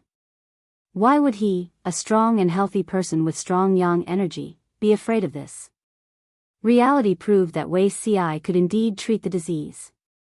His medical skills were not low. Looking at his posture, he seemed to have a lot of experience in treating diseases. Zhang Ping could only help him. Perhaps they were lucky enough and the precautions were strict enough, the two people and the servant did not get infected. However, Wei Si's complexion was getting worse by the day. The greenish hue under his eyes became more and more obvious. He looked more like a sick person than a sick person, as if he could be blown away by a gust of wind. Because of the epidemic, they were delayed in this place for more than 2 months. When they were completely rid of the shadow of the epidemic, Zhang Ping realized that he had lost a lot of weight. Needless to say, Wei Si was even more so. I couldn't tell that Zixiao had such a benevolent heart as a doctor. He was clearly not a proper medical student, but his medical skills were better than many medical officials who had been in the medical field for decades. TSK, the heavens were really unfair. Wei Ci rubbed his face. He had been putting on a straight face for the past few days. He felt that the muscles on his cheeks were stiff. I studied a few medical books out of boredom. I only know a little. Zhang Ping was speechless. Back then, Wei Ci said that he knew a little about carving. He took out the Sleeping Beauty pendant, which was not inferior to a master's work. Now, he said that he knew a little about medical books and was so skilled in treating diseases. He even saved many lives from the King of Hell. Would it kill you not to be pretentious? Zhang Ping did not know what was pretentious, but he felt the same as the audience in the streaming room. He really wanted to beat this guy to death. Before Zhang Ping could make a move, more than 20 fierce-looking bandits rushed in from outside. Each of them had a knife in their hand. They were very fierce. They came up and asked who the doctor who treated the disease was. Without saying a word, they kidnapped Wei Ci. They also took Zhang Ping and Zhang Ping's boy servant away. The bandits did not capture them for anything else but for Wei Ci to treat their leader. Wei Ci did not want to cooperate at first, but when he saw who the leader of the bandits was, he agreed. Although they were bandits, these people did not have the time to do anything bad. They had no choice but to become bandits. How do you know that they had no choice? Zhang Ping was puzzled. He did not say anything. Wei Ci said coldly, "It should be the Tsing-Yi army's doing." The Tsing-Yi army recruited prostitutes everywhere and sent people to remote places to kidnap women and young girls. These bandits were also dissatisfied with this, so they raised their knives and rebelled. Since they have not committed any crimes, what's wrong with me saving his life? Zhang Ping was speechless, recruiting prostitutes in the camp, kidnapping women and bringing them to the army to be prostitutes. This, Wei Ci sneered, is this rare? Since ancient times, there have been no women in the army. This does not mean that there are no women in the army camp. It's just that those women do odd jobs in the day and serve the men at night to satisfy their lust. The Tsing-Yi army only revealed their bestial nature. Many military camps in Dongqing were secretly like this, including the former residence of the Count of Jinbei and the Meng family of Cangzhou. This kind of thing had long been tacitly acknowledged by many people, including the famous general Meng Jing, who was famous throughout the ages. Many people feel that they fight for their family and country, so it's natural for women to help meet their needs. Little do they know that most of these women are women from good families or rural women. Forget it, why am I telling you this? In the past, Wei Ci was also so ignorant. He had seen a lot and experienced a lot. Naturally, he understood a lot. But, it's not only sinful women who become prostitutes in the camp. How can there be so many sinful women in the world? Wei Ci sneered coldly, his gentle eyes were frozen with frost.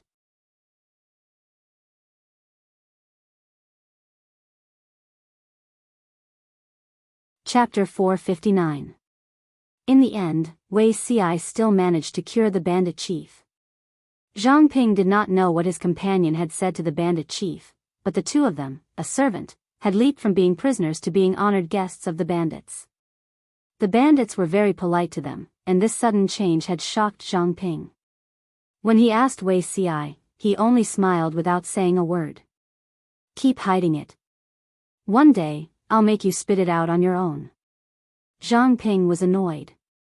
He was already very curious, but his companion was still keeping him in suspense. It was really annoying. After a while, these bandits actually succeeded in ambushing a small group of Tsing-Yi army.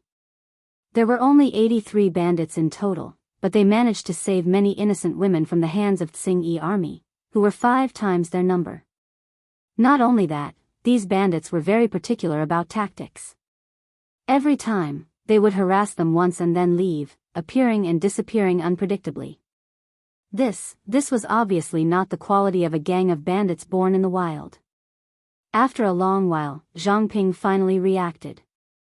Wei Ci was actually teaching these bandits how to maximize the advantage of the mountains. Wait, Zixiao, what are you doing? Zhang Ping poked Wei Ci.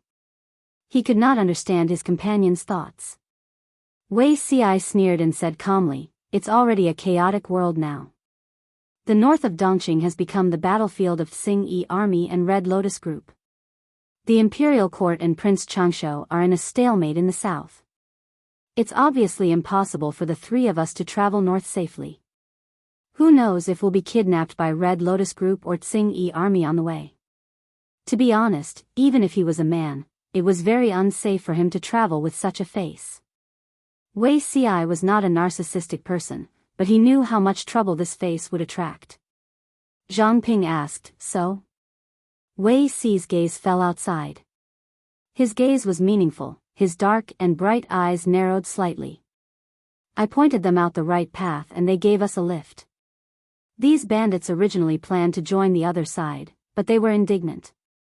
Before they left, they wanted to take revenge for their family members who died in vain.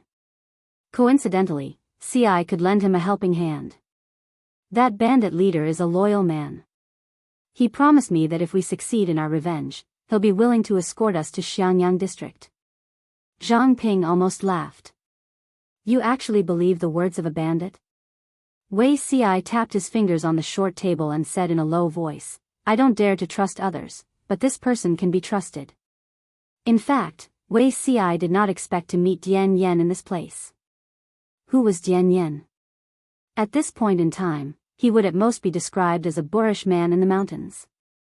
However, Wei Ci remembered that this person would be one of the 10 founding generals of the Jiang dynasty. He would be an upright man who had followed Lu Shi from the very beginning. He would accompany her from a female bandit leader to a feudal lord and finally become the ruler of the world. She had a bad reputation, but Dian Yan was one of the few who did not waver in his loyalty. In his previous life, Wei Ci had only hoped to use his talents to assist a wise ruler, to help a wise ruler to pacify the world as soon as possible and return peace to the world. To put it bluntly, he, Wei Ci, had never been loyal to anyone. He was loyal to the people of the world, not just one person. After his old master was defeated and died, he did not die for his master, nor did he live in seclusion. He followed his heart and surrendered to Jiangpengji.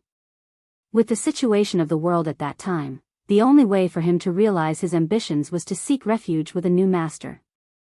As he was a newly surrendered strategist, he did not deliberately display himself in the beginning to avoid provoking hatred and offending people. He usually followed the principle of listening more, watching more, doing more and talking less. His presence was low and he was almost invisible. He maintained a shallow relationship with most of the people. The only person he had a little interaction with seemed to be Dian Yan. There was a period of time in the imperial court where cliques were formed for personal gain. Dian Yan had always been a lone ranger and was only loyal to the emperor. This upright man had a rough and fierce appearance. He had a full beard on his face. In fact, his character was slightly introverted and shy, but his heart was clear.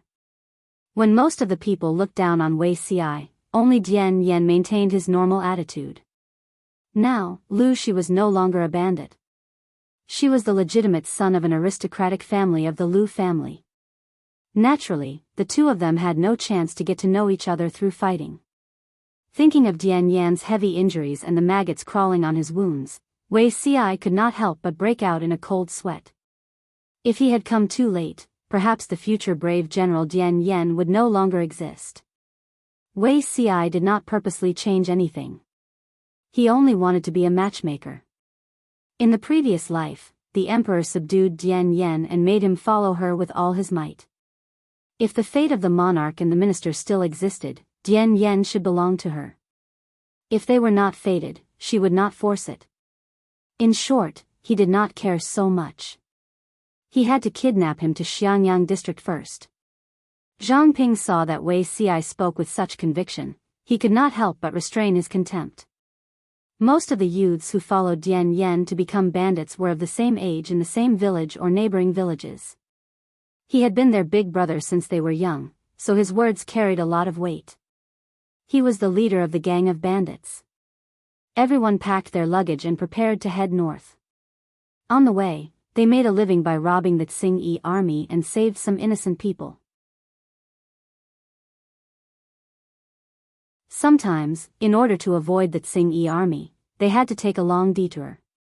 Slowly, the entire troop expanded to more than 500 people. Although their speed was slow, they were indeed nearing Xiangyang district. Blessings do not come in pairs and misfortunes do not come alone. That day, the weather temperature plummeted. Without any warning, Wei Ci fell ill and had a high fever for 2 consecutive days. Unfortunately, they were discovered by a troop of 2,000 members of the Tsing army at that moment. Actually, it was not a big deal to be discovered. What was worse was that they had just robbed the Tsing army's rations team. New hatred and old hatred, how could the Tsing army let them off so easily? Helpless, everyone could only retreat to the deep mountains under Zhang Ping's command. Relying on Zhang Ping and Wei Ci's knowledge of making mechanisms, they made use of the mountain terrain for defense. In addition, the snow sealed the mountain, so the Tsing army did not dare to go deep. Everyone was considered safe for the time being. Fortunately, there was an unreliable doctor among them who knew how to prescribe a prescription to reduce fever. Otherwise, even if Wei Ci did not die from the fever, he would have become a fool. With great difficulty, his fever subsided, but his cough came back again. I've known you for so many years, but I never knew your body was so weak. Zhang Ping sighed. Wei Ci smiled bitterly, I don't know either. His body looked weak, but in reality, it was not that bad. He had not fallen ill in his previous life. He did not know what happened to him in this life, but he seemed to be exceptionally unlucky. Not to mention in this half a year, he suffered from one serious illness after another. Sigh, maybe it's God's will. Wei Ci sighed. Zhang Ping said, you're a sickly beauty who torments yourself all day long. What does that have to do with God's will? God would not take the blame for his own death. If it was the Wei Ci of the past, he would definitely fall out with anyone who called him a sickly beauty. Now, he was more thick-skinned. Shiheng doesn't understand. God is fair. If you gain something extra, you might lose something else. What kind of opportunity was it to commit suicide and return to the prime of one's life? If he lost his health because of this, he would not feel that it was a loss. Zhang Ping glanced sideways at the nagging Wei Ci and said unhappily, you just take good care of yourself and try to regain some weight. Anyway, before the snow melts, we can't go down the mountain.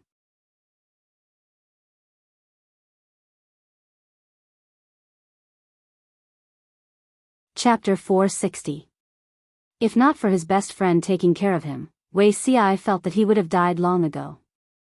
Do the people have enough food? We robbed 6 carriages of Tsing army. If we eat sparingly, it won't be a problem to get through the winter. What about clothes to keep out the cold? He resisted the urge to cough. It was hard to hold it in. Zhang Ping said, don't worry, they won't freeze to death. In order to cope with this winter, almost every commoner had brought enough clothes with them. If they killed Tsing army, not only would they plunder their food, but they would also strip them of their clothes and take them away. The clothes were not clean, but they could be wrapped around the body to keep warm. Wei Ci was slightly relieved and suddenly thought of something. He said, if there's nothing important, tell them not to stay in the snow for too long, in case they get eye diseases. Zhang Ping nodded in agreement. This year's winter was probably the most wretched that Wei Ci had ever experienced in his memory. There was a lack of medicinal herbs in the mountains. Wei Ci's cough did not improve. In addition to his fear of the cold, his complexion was greener than usual. When his illness was serious, even the rise and fall of his chest could not be noticed. His appearance made many people worried. Dian Yan secretly looked for Zhang Ping. Mr. Shiheng, why don't I carry Mr. Zixiao down the mountain to see a doctor? Zhang Ping looked calm on the surface, but he was worried about Wei Ci's illness. There was no medicine that could cure the illness. If it dragged on, a minor illness could become a life-threatening illness. Dian Yan said, I heard from a few people that it's only a day's journey from here to Xiangyang district. I can walk fast, Zhang Ping said worriedly. We don't know if the Tsing-Yi army has retreated. Now the mountain is sealed by heavy snow. It's difficult for you to go down the mountain alone, let alone bring a sick person like Zixiao. The more he spoke, the less confident Zhang Ping was. His tone gradually became softer. He could also see that if he continued to drag on, no one knew if Wei Xi's illness would continue to worsen. After a while, Zhang Ping changed his words, then be careful. Dian Yen was tall and burly. Just by standing, he was more than 2 heads taller than an ordinary man. His body was even more burly and strong. He carried the unconscious Wei Xi on his back and carefully instructed the brothers from the same village to listen to Zhang Ping's words when he was not around.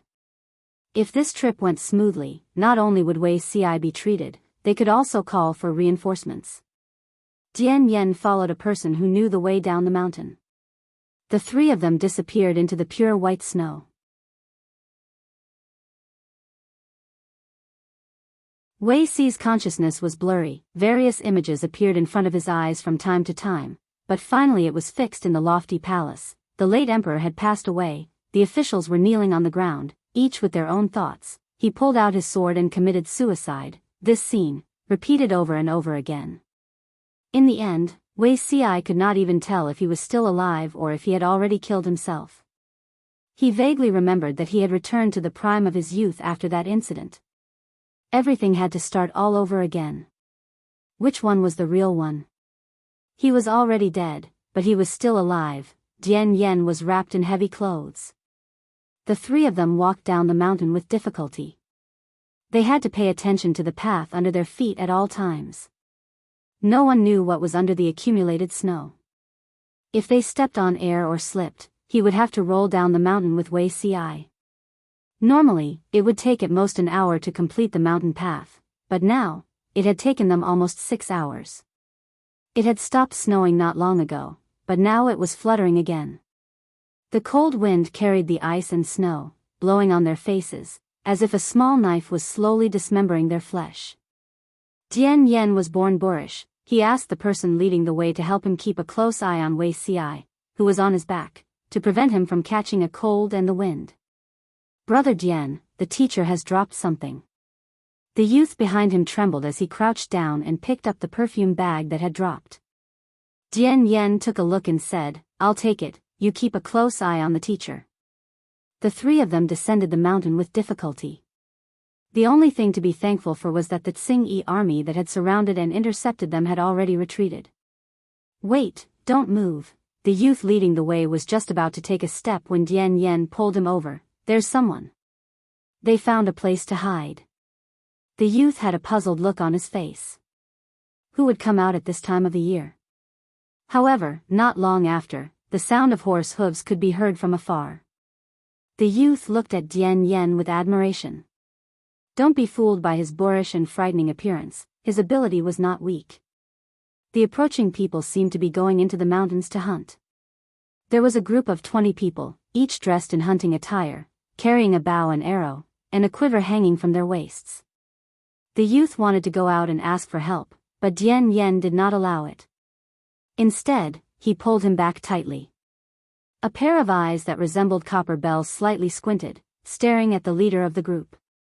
It was a youth dressed in watercolored clothes, with a thick and warm cloak draped over his body. His face was hidden in the wind and snow, so it could not be seen clearly. Dian Yen did not move, the group also did not move.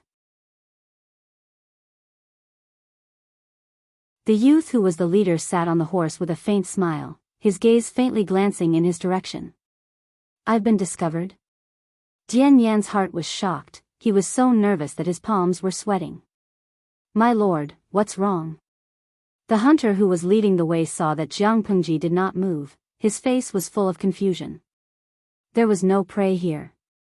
Jiang Pengji played with the horsewhip, putting on a posture that said, if you don't move, I'll guard here, let's see who moves first. Today, Lian accompanied Jiang Pengji out to hunt for wild game.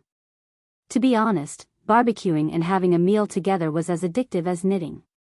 They had just eaten 2 days ago. Today, the few men in the government office smacked their lips, feeling hungry again. It was time for the Lord to go out and hunt, bring back wild game, and continue to have a barbecue gathering.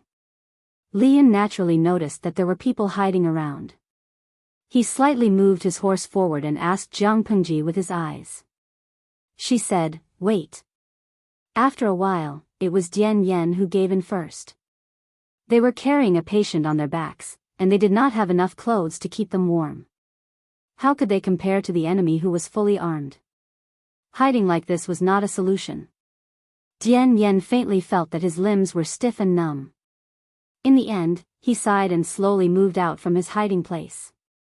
As soon as he revealed himself, more than 10 bows and arrows were aimed at him. Ambush? Li Yun raised his eyebrows. Looking at the tall and sturdy man who was completely fearless, and then looking at the youth beside him who was trembling, this combination was interesting. Jiang Pengji said calmly, "No, it's probably a passerby who got lost." Her gaze swept to a certain spot, her brows tightly knitted together. "That sachet," Dian Yen took a deep breath. Just as he was about to speak, Jiang Pengji raised her hand and ordered people to put down the bows and arrows. "Who is this person on your back?" Jiang Pengji asked White to step forward. She said in a gentle tone, "I am the magistrate of Xiangyang district." "What?" Dian Yan's eyes widened in shock. He sized her up in disbelief. It did not seem like it. His lips moved. After a while, he said, "I am sick and urgently need to find a doctor to treat me." "Sir?" Jiang Pengji jumped off the horse and stepped forward. "Your sir, is his surname Wei?" Dian Yen was startled. He said, "His surname is indeed Wei." Jiang Pengji asked Dian Yen to untie Wei Ci from his back. "Let me see." "I know your sir." Looking closely, it was indeed that familiar face, but it was thinner and weaker than she remembered. His face was pale and bloodless. Dian Yen used his body to block the wind. He stammered, The wind is strong." Jiang Pengji frowned. Without thinking, she untied the cloak on her body and wrapped it around Wei Ci. Then, she carried him horizontally and leaped onto the horse.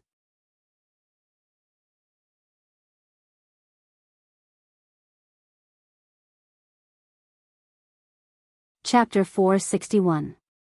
So thin? When she carried Wei Ci just now, Jiang Pengji had already noticed that although Wei Ci was tall, he was very light. Now that she was carrying him in her arms, she could feel his bones. It felt like he had no flesh on his body, only his bones were left. She couldn't help but suspect if this fellow had gone to some food shortage area to stay for a year and lost the few pounds of flesh he had. She secretly used her fingers to touch his waist. Her first impression was that he was thin, too thin. Jiang Pengji wrapped Wei Ci up tightly and hugged him in her arms as she ordered White to run at full speed. The oncoming cold wind blew on her face. It was painful, but Jiang Pengji didn't feel anything. Instead, Wei Ci unconsciously shivered and hid in her arms. She sighed softly, one hand holding the reins, the other passing under his armpit to press on the back of his head, trying to block the biting cold wind. On the other side, Dian Yen watched helplessly as Jiang Pengji carried his master away. Her entire set of movements were as smooth as flowing water, completed in one breath. Dian Yen couldn't stop her in time. He didn't even have time to react before White had already galloped away. Li Yun said, "Big brother, don't worry, the Lord said she knows your master, then she definitely knows him." Dian Yan's lips quivered. Now he could only trust the youth who claimed to be the magistrate of Xiangyang district. His master's illness couldn't be delayed any longer. At the side, Li Yun's curiosity was aroused, his gossipy nature was abnormally active. "Big brother, where is your master from?" Li Yun had been watching the whole process. He also saw Wei Ci's appearance. Although the patient was very sick and thin, it didn't make him ugly or scary. Instead, it added a sense of fragility that made one feel pity for him. Li Yun had never seen a man who was so handsome even when he was sick. Dian Yen replayed the scene in his mind. Although Jiang Pengji's movements were fast, they weren't rough. Just based on this detail, he felt slightly at ease. Hearing Li Yun's question, Dian Yen was silent. He had an expression that said, "I don't want to talk to strangers, shut up." Li Yun was rebuffed, so he changed his question. He carefully noticed that the three of them came down from the mountains. "Hey, what happened to you and your master? Why are you in such a sorry state? I think you and your master are really weird. You're tall and sturdy, you're full of meat, but your master is so skinny. Can illness really make a person so thin? Hey, say something." The first snowfall lasted for 3 days and 3 nights. The snow had already covered the mountain. Could it be that these people ran up the mountain to seek refuge, but unfortunately ran into the heavy snow and had no choice but to bite the bullet and go down the mountain for treatment? Dian Yen didn't want to bother with Li Yun, because the handsome youth in front of him was too noisy. However, when he thought of the 500 or so commoners still trapped on the mountain, he hesitated, his rough face revealing a bit of desire. There are still more than 500 people trapped on the mountain. We were chased by the Tsing-Yi army and had no choice but to escape to the mountain to seek refuge. Li Yun. Yun said, "Li is. Ci. Yun. Li. Yun was. Yun. Yun said. When Dian Yen heard this, he could only do so. He cupped his fists and thanked Li Yun. "Hey, what's there to thank?" Li Yun scratched his head and said shyly, "It's part of my duty." As long as it was within the borders of Xiangyang district, the affairs of the people were the affairs of the district headquarters. Li Yun was just short of patting his chest to guarantee it. On the other side, Jiang Pengji galloped on her horse. She rushed to Xiangyang district as fast as she could. Wei Ci was still in a nightmare. Fragmented memories filled his brain, blurring his sense of life and death. After an unknown amount of time, his cold and stiff body started to warm up. The jolt turned from illusory to solid.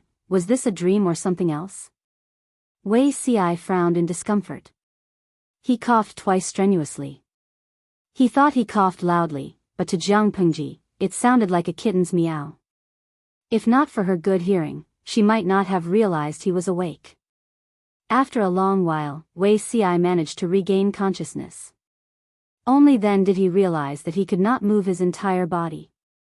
"You're awake?" A cold and familiar voice came from above his head. Wei Ci's expression changed. He could not tell if it was a dream or reality. "If you're awake, say something first. There's still some time before we reach the district. If you fall asleep now, I can't guarantee you'll wake up again." Jiang Pengji lowered her body slightly to reduce the resistance of the wind. "I realize that every time I see you, you're either sick or walking on the path of illness. Have you been so frail and sickly since you were young?" Wei Ci's consciousness returned completely. He realized his current situation. He was so scared that his body tightened. He did not dare to move. Of course, based on his current situation, he could not move even if he wanted to. Jiang Pengji wanted to speak, but Wei Ci's fans in the streaming room were not having it. "Simia Maiwo, streamer, my Simia Maiwo is already so sick. Don't bully him. Jin Tian Wuging you, that's right, that's right. But a beauty is a beauty. Even if she's skinny, she's still beautiful. Debt finally reduces, beauty is in her bones, not her skin. She's not like those internet celebrities nowadays. Her big eyes need surgery, her nose bridge needs filling, her chin needs a file, and her skin needs injections. With such a face, after the hyaluronic acid dissolves, even her biological mother would not be able to recognize her." Evening date, your topic is off. Didn't we ask the streamer not to bully Simia Maiwo? Jiang Pengji did not have the mood to bully Wei Ci even without the audience's reminder. She had a sullen face, but Wei Ci could not speak of his suffering. He was so scared that he did not even dare to sleep. Jiang Pengji was taller than the average girl by a head, but she was no worse than a boy. Wei Ci curled up into a ball. He became so thin and weak that he could really nestle in her arms. Coupled with her movements, their current posture was a little subtle. Wei Ci's face was facing her chest. This was a little awkward. Wei Ci's cheeks were a little red. It was okay when he was unconscious, but now that he was slightly awake, he wanted to distance himself as far as possible. Why are you moving? Be careful that I throw you off the horse. Jiang Pengji warned him impatiently. Wei Ci held it in for a while before saying, men and women shouldn't touch each other. I don't believe what you said. She sneered coldly. Her words were shocking. Wei Ci was so scared that he did not dare to make a sound. Even his dizzy brain became a little clearer. She said, you're someone who knows me so well. Are you sure that our relationship really stops at the bottom line of shouldn't touch each other when giving or receiving something? She did not know what Wei Ci had experienced, but his reaction and the existence of the system allowed her to imagine a lot.